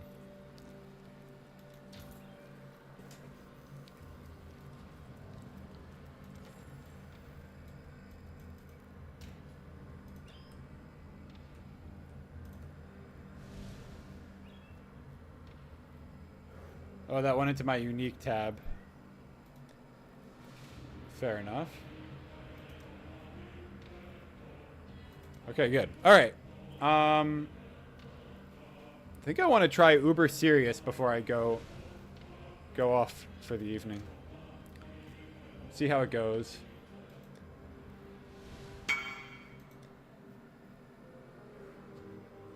All right, sure.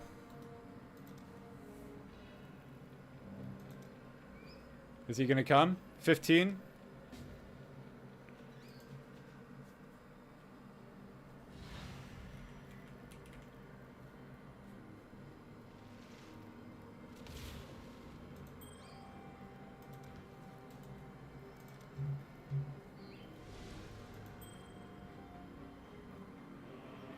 You're just buying it for the rarity? See how it goes? Okay.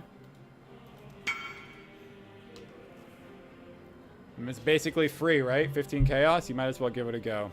Let's see. Fragments. Let's try Cirrus. Uber Cirrus. See how it goes.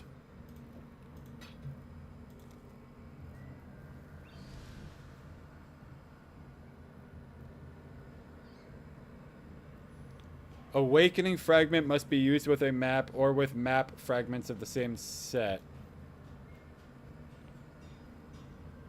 Awakening fragment. Okay.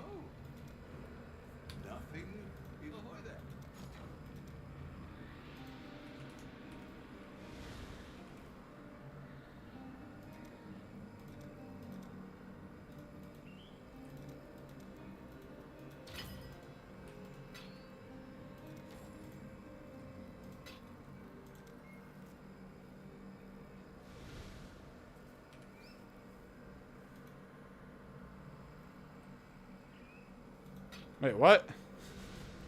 It's about the same thing. So what is it saying I need to do?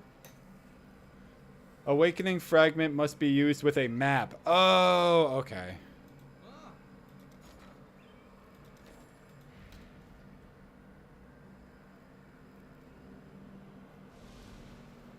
Does it matter what map I use?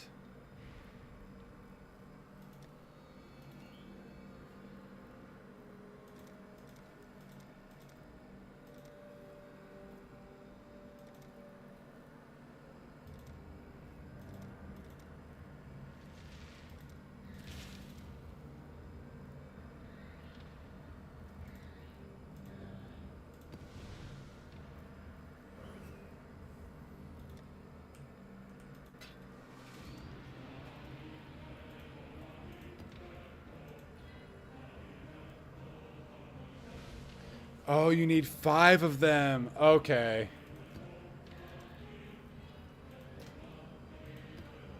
Fuck it.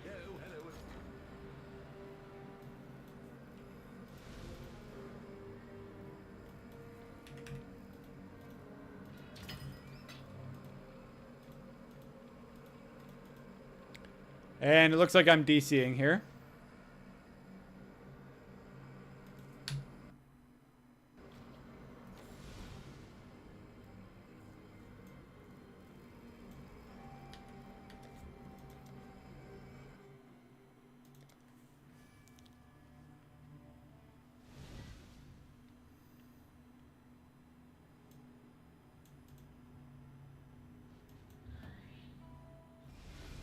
I really like the hideout in this game. It's nice to have your own little place that you customize for yourself. The other ARPGs don't have hideouts. I think more should. So, see, fragments.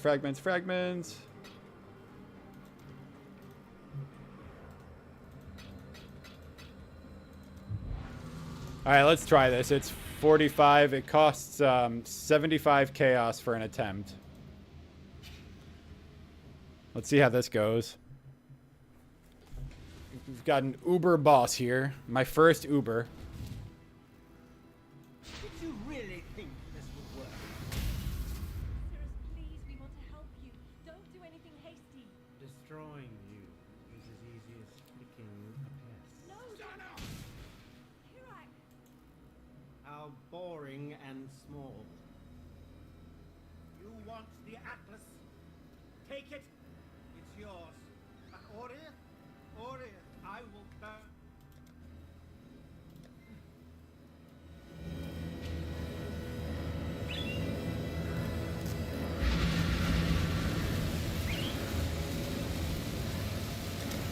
Leave me. Oriath needs you. Exile, go! I'll save you.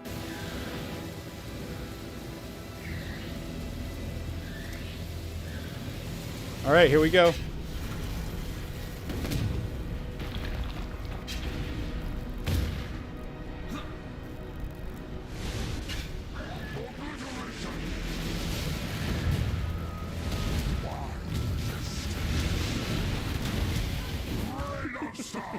What's this? A real talent. You finally caught my attention.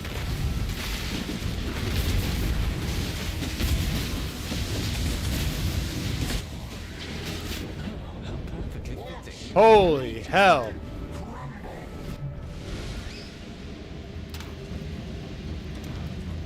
Alright. I mean, if I die on this, that's okay. Like, oh. If I die on this, that's okay. It is what it is. At least I'm not losing experience.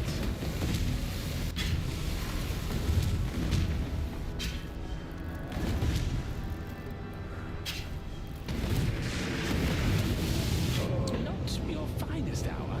That was pretty bad. Okay.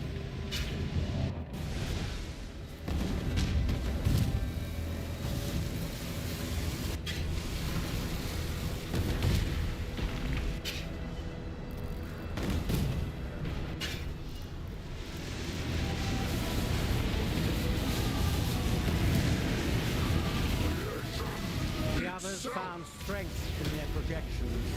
They became reliant on it. And not so foolish.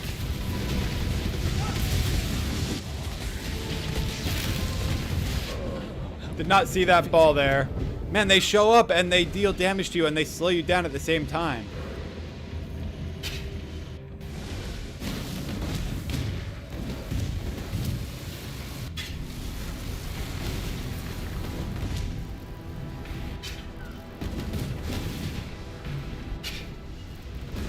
This might just be a skill issue as well. Oh! Not your finest. How am I supposed to get through that? This is actually bullshit.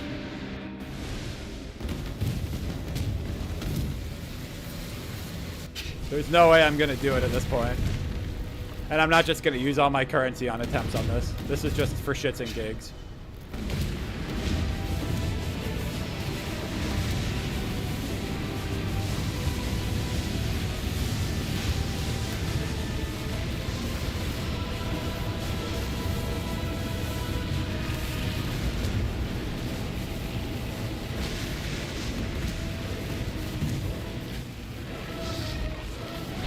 Life really interesting enough to warrant all this pain.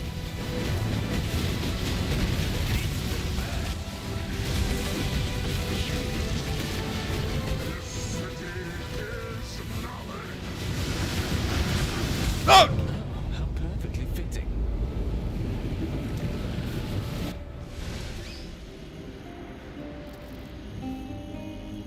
All right.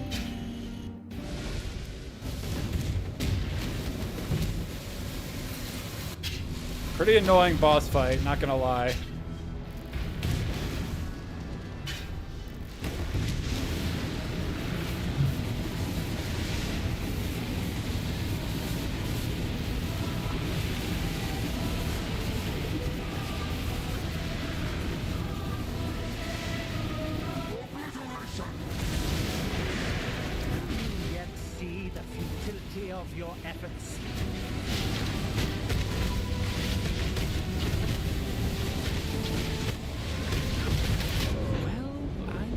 What does that ring on the circle on the ground mean? Ay, ay, ay.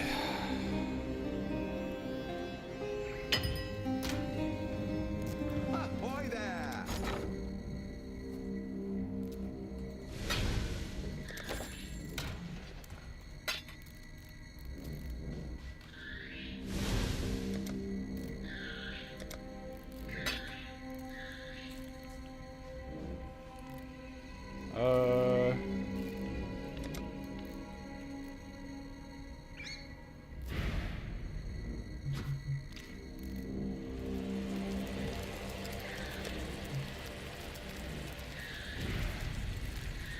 Just gonna sell out real quick and then I'm gonna call it a day, guys.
All right, we'll see if that works. Try and bulk selling here for the first time.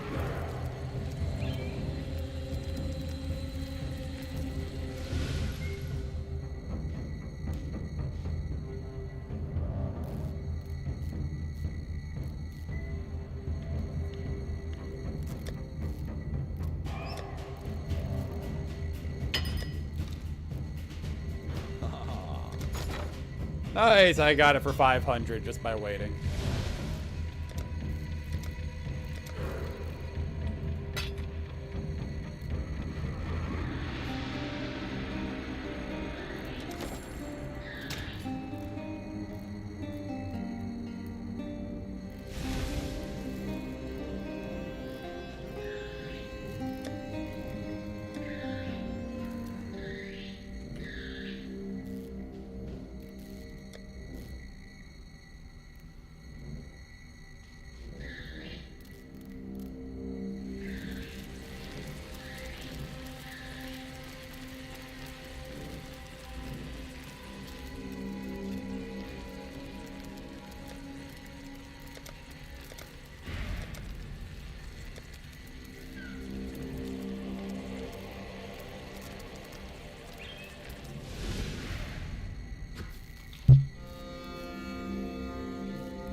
It says I have Essence of Delirium.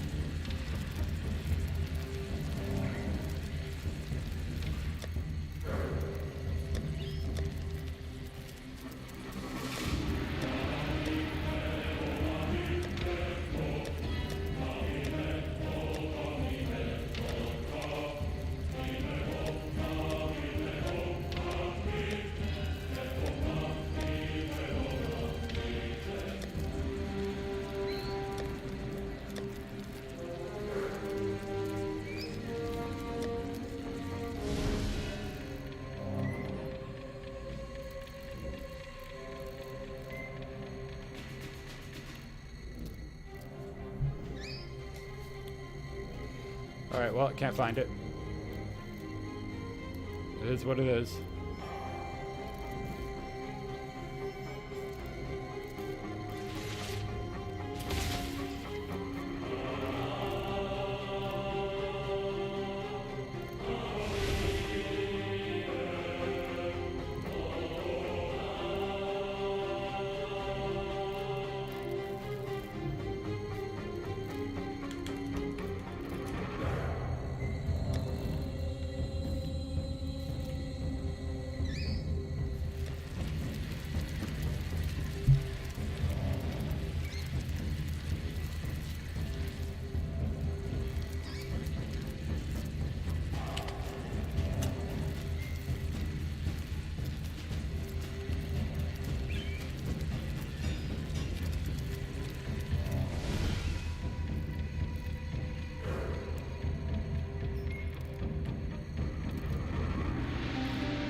Flooded Mine says I have 11, so I'll go 1177 here.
Alright, nothing else is really worth it to sell right now.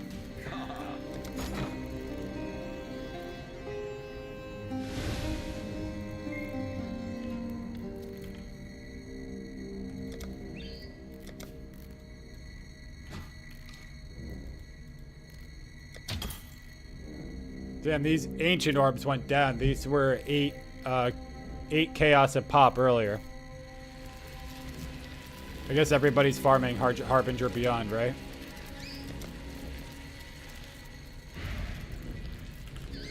$3.5, so it's gonna be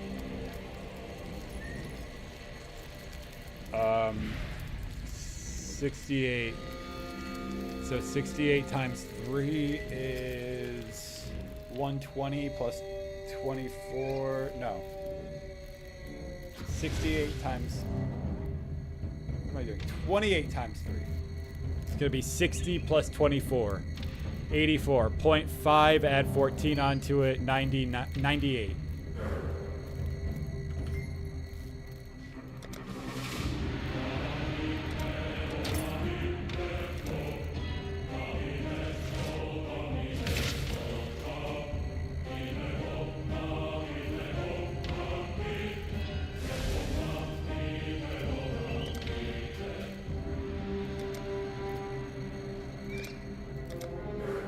The div price is so much better. Fuck it. I don't have divs. 55, so 220.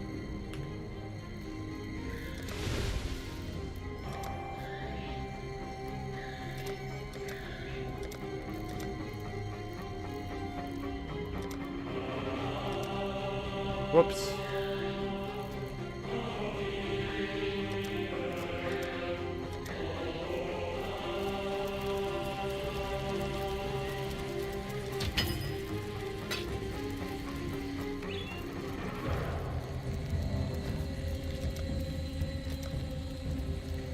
All right, 5 times 19. That's gonna be 100 minus 5, 95.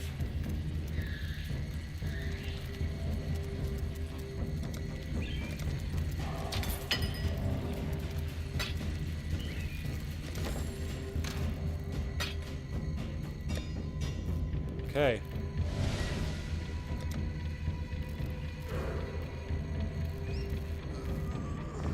slowly building up my currency again. Not bothering with that. Thanks for watching, everybody. I really appreciate it. Even though, yeah, nobody chatted. I don't even know if I had any viewers this entire time.